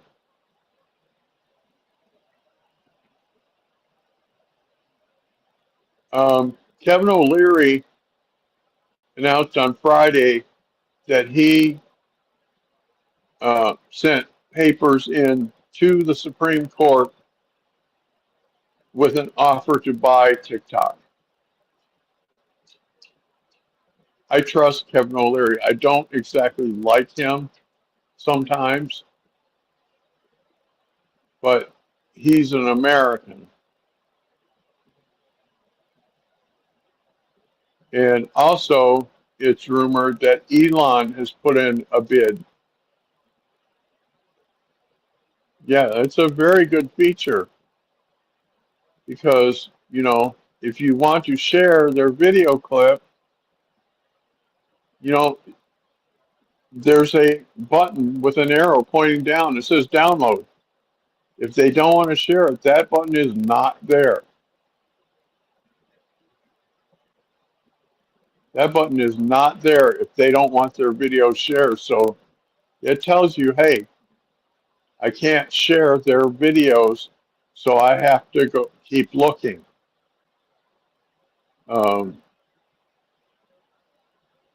Tomorrow's stream is on the Palestinian hostages.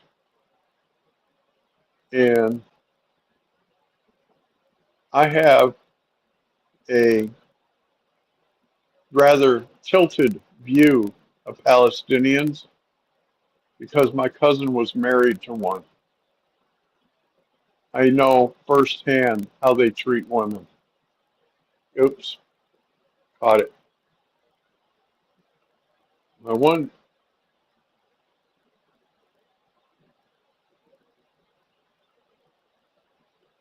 My one ear pod falls out and I have to catch it. Yeah, I have a lot of knowledge. That's why I started this channel, was so that I could spread my knowledge. Um, yeah, I know firsthand how they treat women. It's not good. I've been toying with the idea of doing an extended stream for quite a while. I did a stream when the hostages were taken, but now that they're coming home, I can do it again. And I can let all of you that are my subscribers, my Sapphire family, know firsthand how Palestinians treat women. And it's an eye opener for all of us because they're very two-faced. Let me put it that way. I'll explain everything tomorrow. Right. On TikTok, they don't have to share. They can choose not to share their content. They have to choose if they want to share it or not share it. And you can tell if they want to share it because when you click on the arrow, just like you would to forward an email, you click on the arrow. Yeah, the neighboring countries don't want the refugees is right. And I will explain why tomorrow. I will explain why. There's a very sinister thing that the Palestinians do, starting with their kids at age 2. When they turn 2, they start doing this.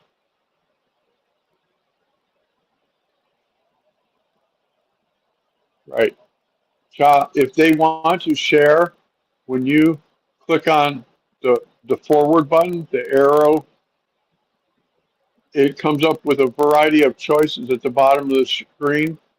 If you can share their content, there's an arrow pointing down that says download. And you can download their videos.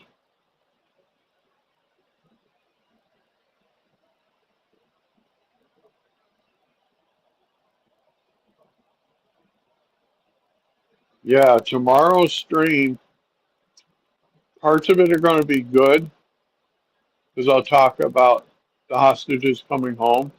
But then parts of it are going to be bad because I can tell you how Palestinians treat women from my firsthand knowledge.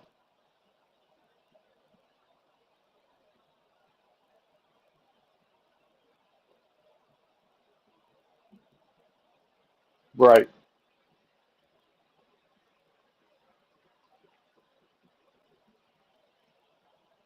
right. So here's something that each one of you can do.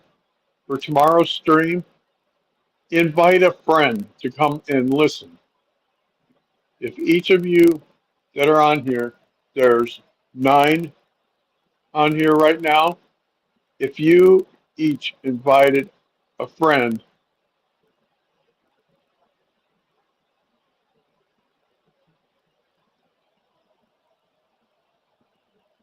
yeah, I do every day.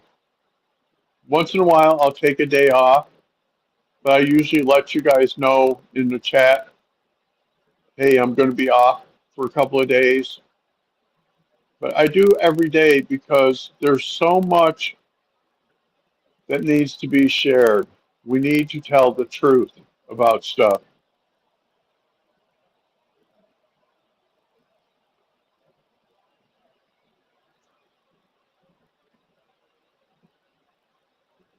Cha, are you on X? I think I saw you on X, right?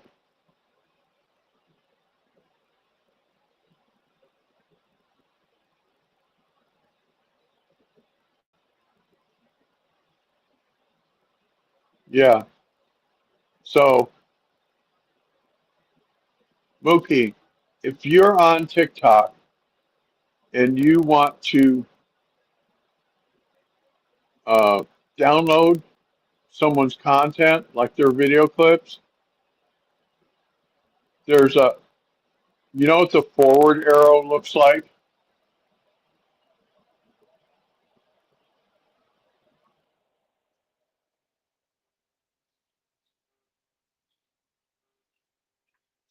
Yeah, I can do that. I don't like to do shorts because, as you can see, I'm very, what's the word?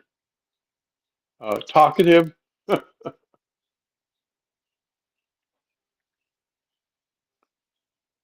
Thanks to Laugh. You know, Laugh has helped my channel so much. She does so much for me, and I really appreciate all she does. I really do.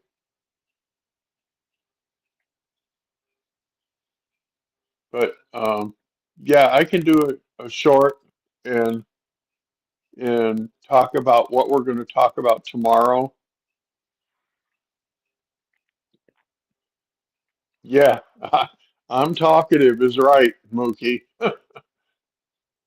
I feel that it's important to explain things properly, and you can't explain things if you shut your mouth.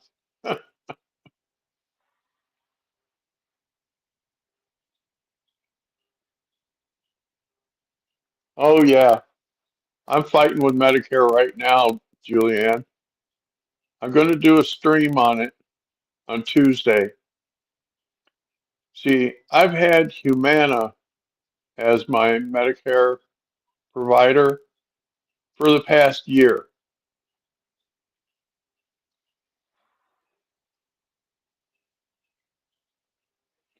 Oh, cha. I love X.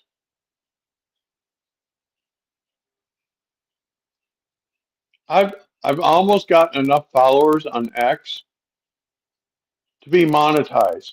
I'm like 21 or 22 followers away from being monetized on X.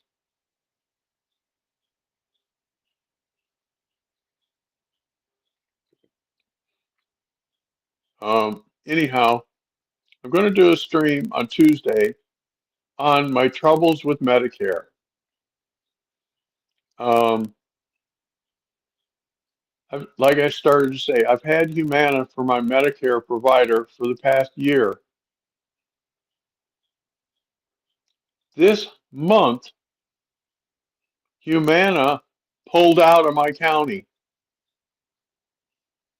So I have to call Medicare on Monday and tell them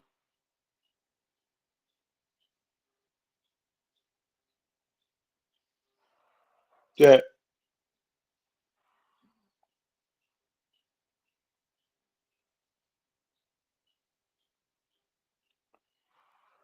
I have to call Medicare on Monday and tell them, hey, Humana pulled out of my county this month. You need to reassign me to someone else. And the only one left here in my county is Blue Cross Blue Shield.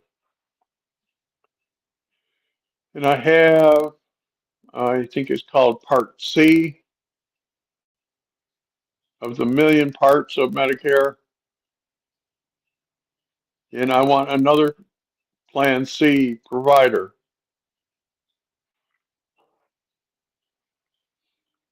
But and getting through to Medicare is a pain in the ass.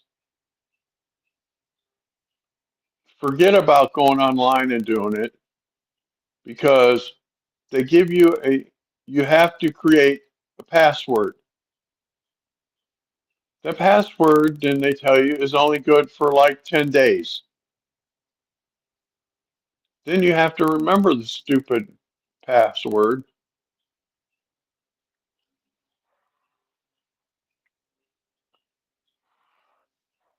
And I, I went off on them a couple of years ago when I lived in Florida over this nonsense.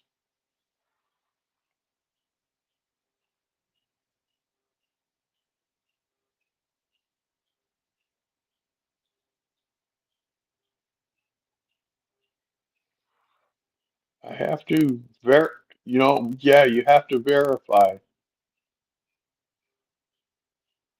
because when I lived in Florida, the same kind of thing happened, and it was a pain in the ass getting on to the website.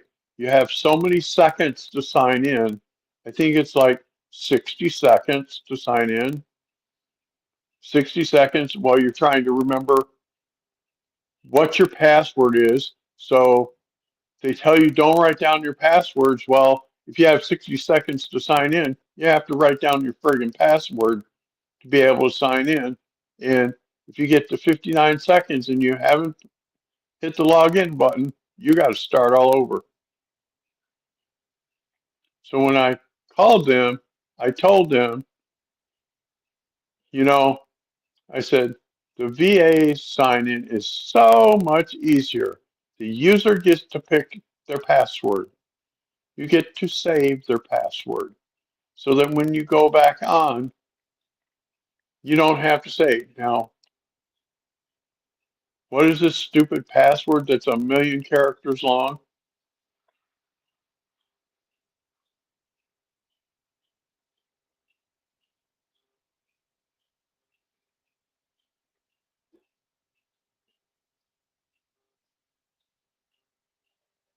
Wow, Julianne, I'm really sorry.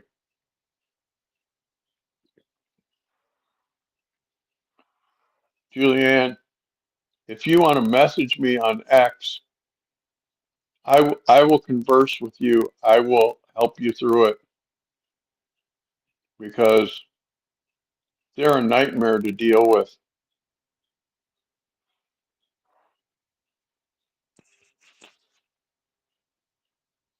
They are an absolute nightmare to deal with.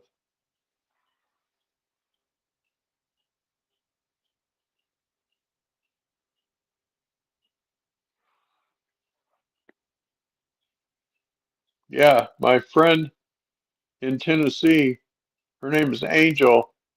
She was on uh, SSI, and she said the state of Tennessee did some bullshit and cost her SSI. She finally got it back, but in the past 2 years, she's been living off $150 a month. I said, "Are you fucking kidding me? How do you live off $150 a month?" And she should have never been taken off because she's had 2 strokes. She can't use her left arm. Yeah, only 60 seconds. They give you 60 seconds to sign in. At least that's the way it was 5 years ago.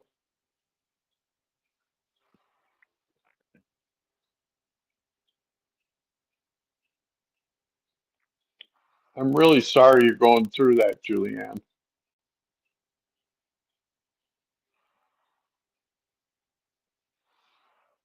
Yeah. So I ended up, I had to call them. And when I did, I unloaded on them. Told them the VA's sign in is 100% better. And even though a lot of people bitch about the care at the VA, at least when you show up there, they act like they care about you.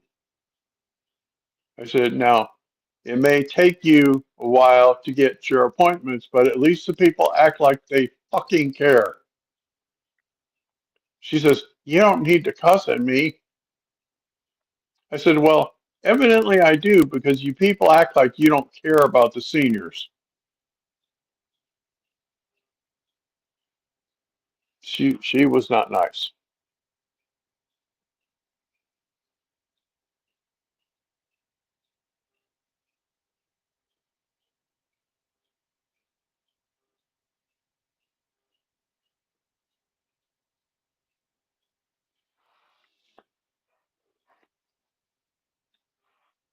I'm really sorry you're going through this, Julianne.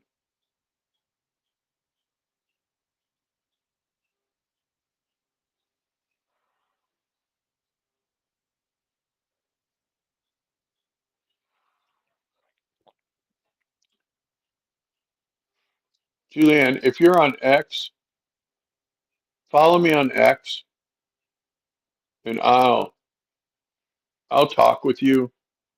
You know, try and help you out. Yeah,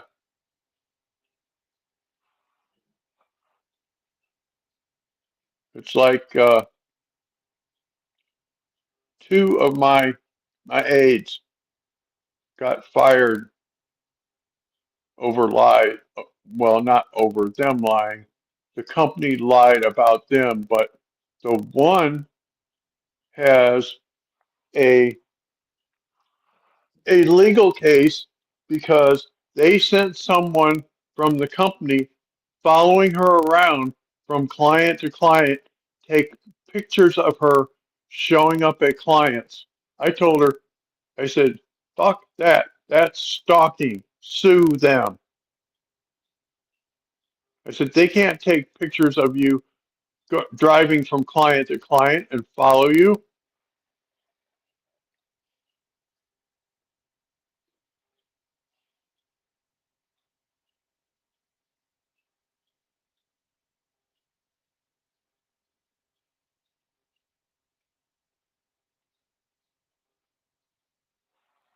And the other one, she's the sweetest girl. Her name is Kaylee. And they fired her for stealing. Now, that girl don't steal. That girl works her ass off. She would come here and she would, you know, their job is to make sure I get in the shower because I'm a fall risk. My fall score is 48, which is better than it was right after my surgery. Right after my surgery, my neck surgery, my fall score was 20. I was 1 point away from having one of them yellow bands put on my wrist that says fall risk. But now I'm a 48 and I haven't fallen in 2 months. But Kaylee was a sweetheart. She would come, she would make sure I get in the shower, then she would go, she would clean the kitchen, she would unload the dishwasher, reload the dishwasher, sweep the floor. If the stove needed cleaned, she'd clean the stove. If the refrigerator needed cleaned, she'd clean out the fridge, take out the trash, and they said she was stealing. Now, I'm a pretty good judge of character.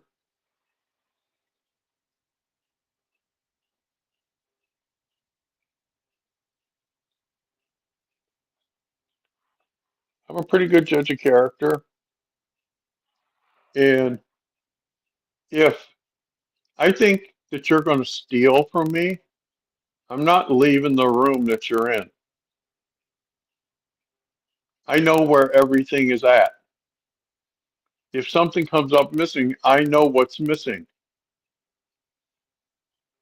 And the other girl, her name is Rebecca. She's also a sweet girl. She's also pregnant. And she's the one that they were following her around. That kind of shit pisses me off because she has to go to the client. When she gets to the client, she has to take her phone and go on and sign in, log in. And then when she leaves here, when she gets in her car, she has to log out. That's how they track her hours. They were following her from my house to the next client to the next client, taking pictures of her showing up at the client. I told her that's illegal. That's stalking. And then they fired her and told her that she didn't show up at a client, that the client called and complained about her being lazy. That girl ain't lazy. That girl is 5 months pregnant. That girl comes here. She does the dishes. She cleans the kitchen. She sweeps the floor. She mops the floor. That is not lazy. A lazy person would not do that. And so I told Rebecca, I said, look, you need to sue them because that's illegal. That's stalking. That's harassment. That's also a toxic work environment. A toxic work environment is illegal. So when I talked to her yesterday, she said that she was looking for an attorney and she gave me her number. The aide that is still there that I like a lot is her name is Tomasa. And every time she comes, she calls Rebecca, lets Rebecca talk to me. She calls Kaylee, lets Kaylee talk to me. Hey, Flesh, we're just sitting here rapping, you know, talking about different things that are coming up. My stream tomorrow is going to be on the Palestinian hostages, and I had told them that I have a unique perspective on the Palestinians because my cousin was married to one, and I know how awful they treat their women. So I have that viewpoint that I can share. I have a few video clips, but not a lot. But I can talk about my personal experience about Palestinian men and how they treat their women and the things that I saw when I went to their house and stuff. So I can,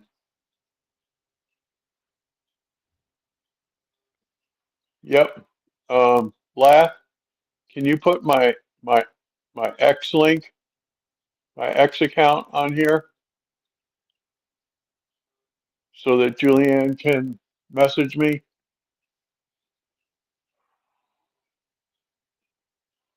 Oops, wrong button. So that's what we got going on. Then Tuesday, I'm going to talk about Medicare and my fight with Medicare.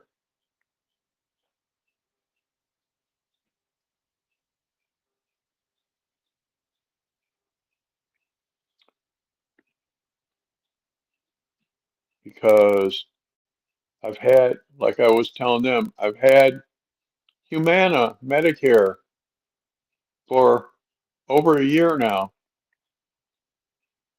And this month, Humana pulled out of my county. So now on Monday, I have to call Medicare and tell them that Humana left my county and I need to be reassigned to another provider, which is always a hassle. Hey, Flesh. So, Flesh and the people that came in late, um, today's stream was on the assassination of JFK, and there's new evidence that shows that it looks like that LBJ ordered a hit on JFK. And I played the video clips earlier, but there's video clips of LBJ's second in command saying that LBJ only cares about what's good for LBJ. He don't care about anything else. And that LBJ gave Mac the order. And then he says, I wish he had not given Mac that order. And then I played a video clip of Bobby Kennedy Jr. remembering that day and saying he was 10 years old and that he ran to give his dad a hug and that his dad was talking with the head of the CIA. And that the head of the CIA, he told the head of the CIA, did your people do this? So that means that Bobby Kennedy Sr. thought the CIA did it. Yeah, this is wild. This is the longest stream I've ever had.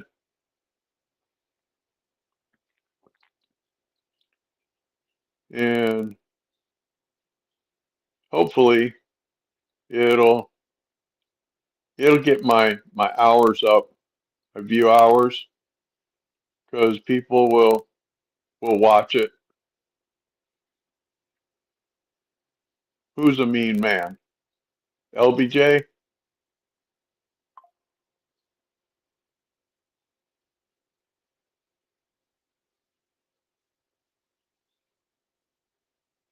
Yeah, all of this is coming out now. This is all new evidence that's come out in the last couple of weeks. You know, there's a new documentary coming out soon about the 60th anniversary.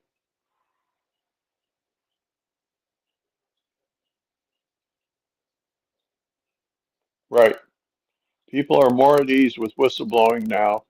And the one Parkland doctor said that he wrote down that it was an entrance wound in the front and they found an exit wound in the back.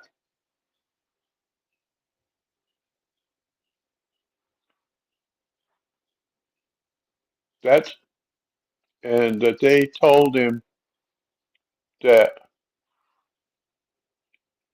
he needed to change that if he knew what was good for him.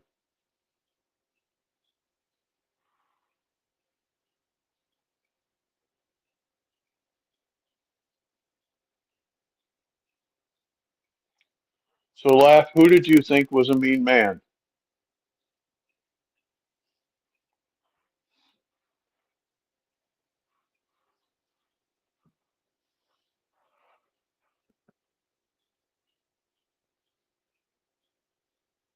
Yep, Julianne, the tide has turned is right.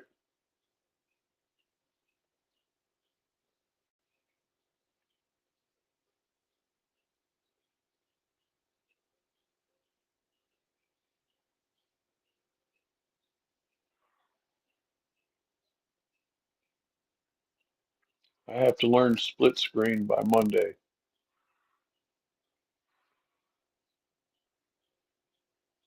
I can do that.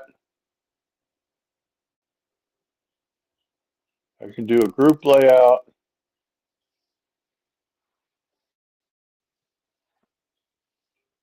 Yeah. Or LBJ. LBJ was a character.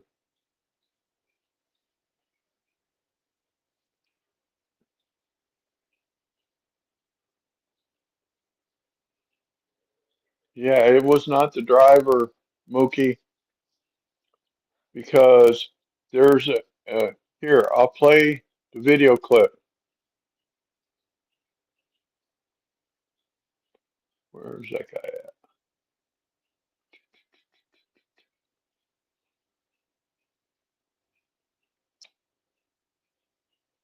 That one. So you were down under the viaduct, so to speak, weren't you? Well, we were halfway in between on the grass. triple underpass. We were at the curb when the incident happened. This is a witness. The president's car was they, some 50 feet. They kept from us all this time. In front of us coming towards us, and we heard the first shot, and the president, I don't know who was hit first, but the president jumped up in his seat, and I thought it scared him. I thought it was a firecracker because he looked, fear. And then as the car got directly in front of us, well, a gunshot apparently from behind us hit the president in the side of the temple. Do you think the first gunshot came from behind you too? I think it came from the same location. Apparently back up on the mall.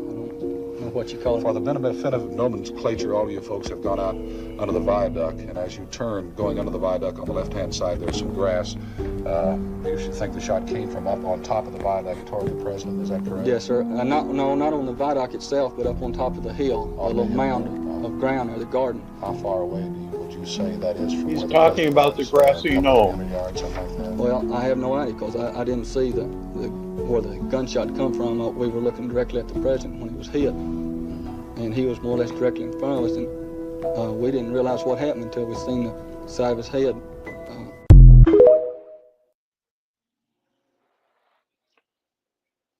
Right, Julianne. Wonder what the real reason was.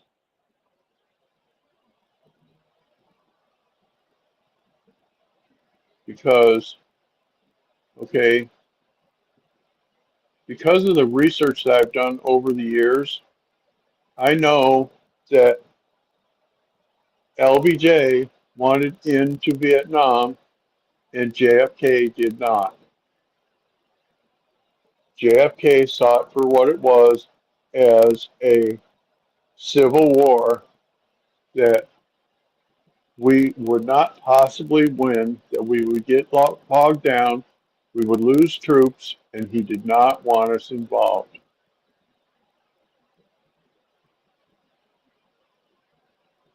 Yeah, and there's another video clip of LBJ's,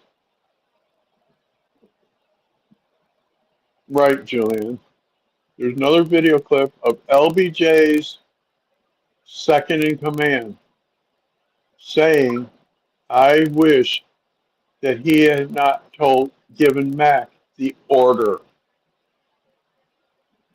And then I have a video clip that I played of Bobby Kennedy Jr.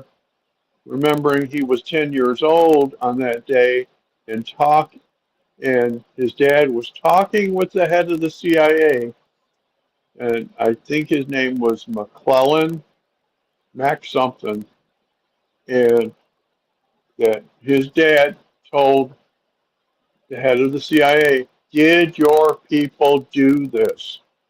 And the interesting thing about that clip is that Bobby Kennedy did not say that McClellan answered back and said, no, no way we did this. There was no answer back. He said that after his dad said that to him, McClellan left. That tells me the CIA knew what happened, right? Am I thinking right on that?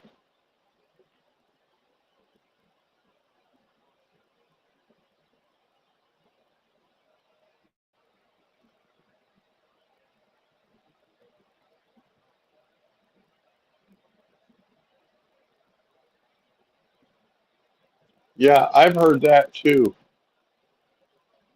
And the thing about it is that most people don't realize that grew up today, JFK was a conservative Democrat. He was a conservative Democrat.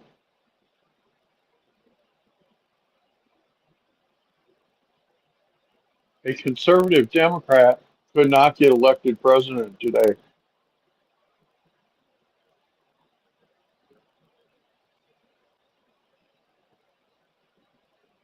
So it shows you how the roles of Republicans and Democrats have changed over the years. He was a common sense Democrat. He was a conservative Democrat.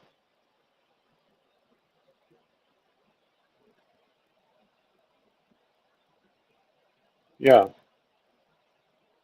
right. Fetterman is like that now. And there's a rumor going around that Fetterman might switch parties because he's telling Democrats that they need to stop their ways.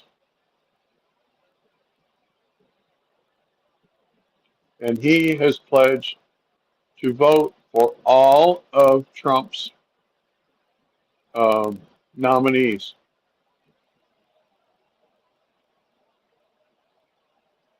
Yeah, Pam Bondi put it right back in Schiff's face because Schiff told her would she make sure that no documents were destroyed,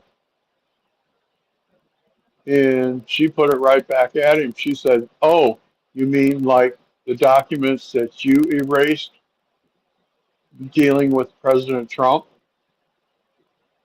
I've always liked Pam Bondi because she's enforces the laws that are on the book, and she's tough as nails, but she also cares about people. Benny Johnson shared this yesterday, and I thought this was very, very important to share. Um, Benny Johnson house was swatted. And if people don't know what that means that somebody called in a fake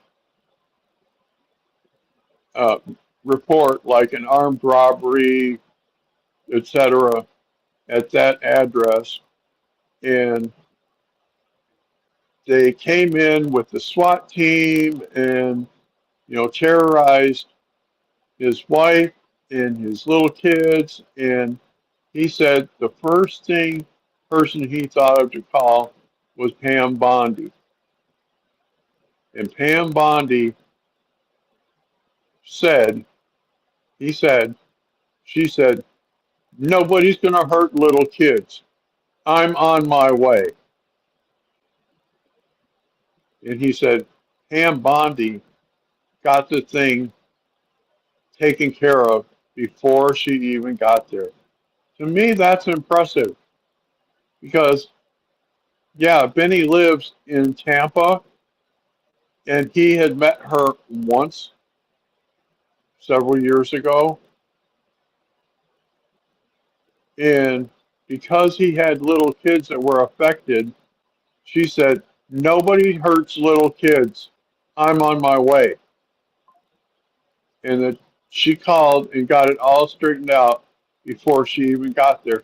But she still showed up to show her support for his little kids. To me, that's impressive. Yeah, Schiff was censored.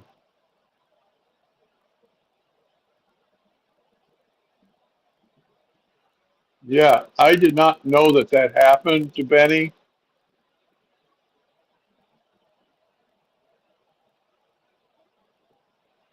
Um, I believe she will because she was on the ground in Pennsylvania. She knows exactly what happened in Pennsylvania. And the the Democratic senators would not let her talk about that. If she tried to talk about that, they cut her off.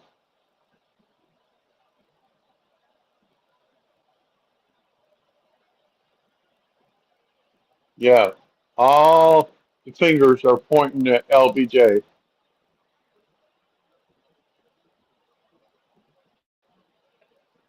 I played a bunch of video clips back at the beginning of the stream.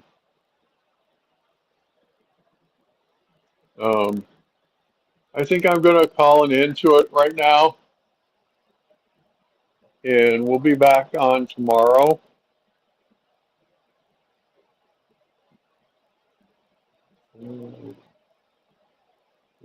Oh,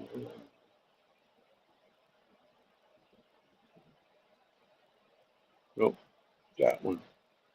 Thank you for your company. I really appreciate you guys, love you guys, and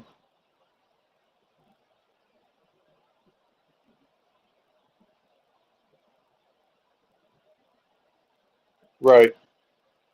She's trying to appeal it to the Supreme Court of Georgia to reverse it, but that is not looking good.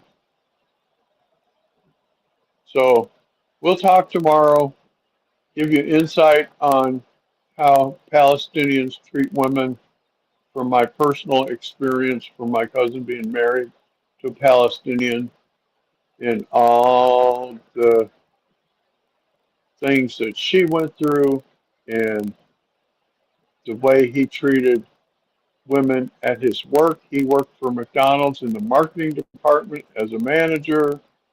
Oh, yeah, there's a lot for us to talk about there. Love you guys. See you on X. See you on the YouTube streets. Take care.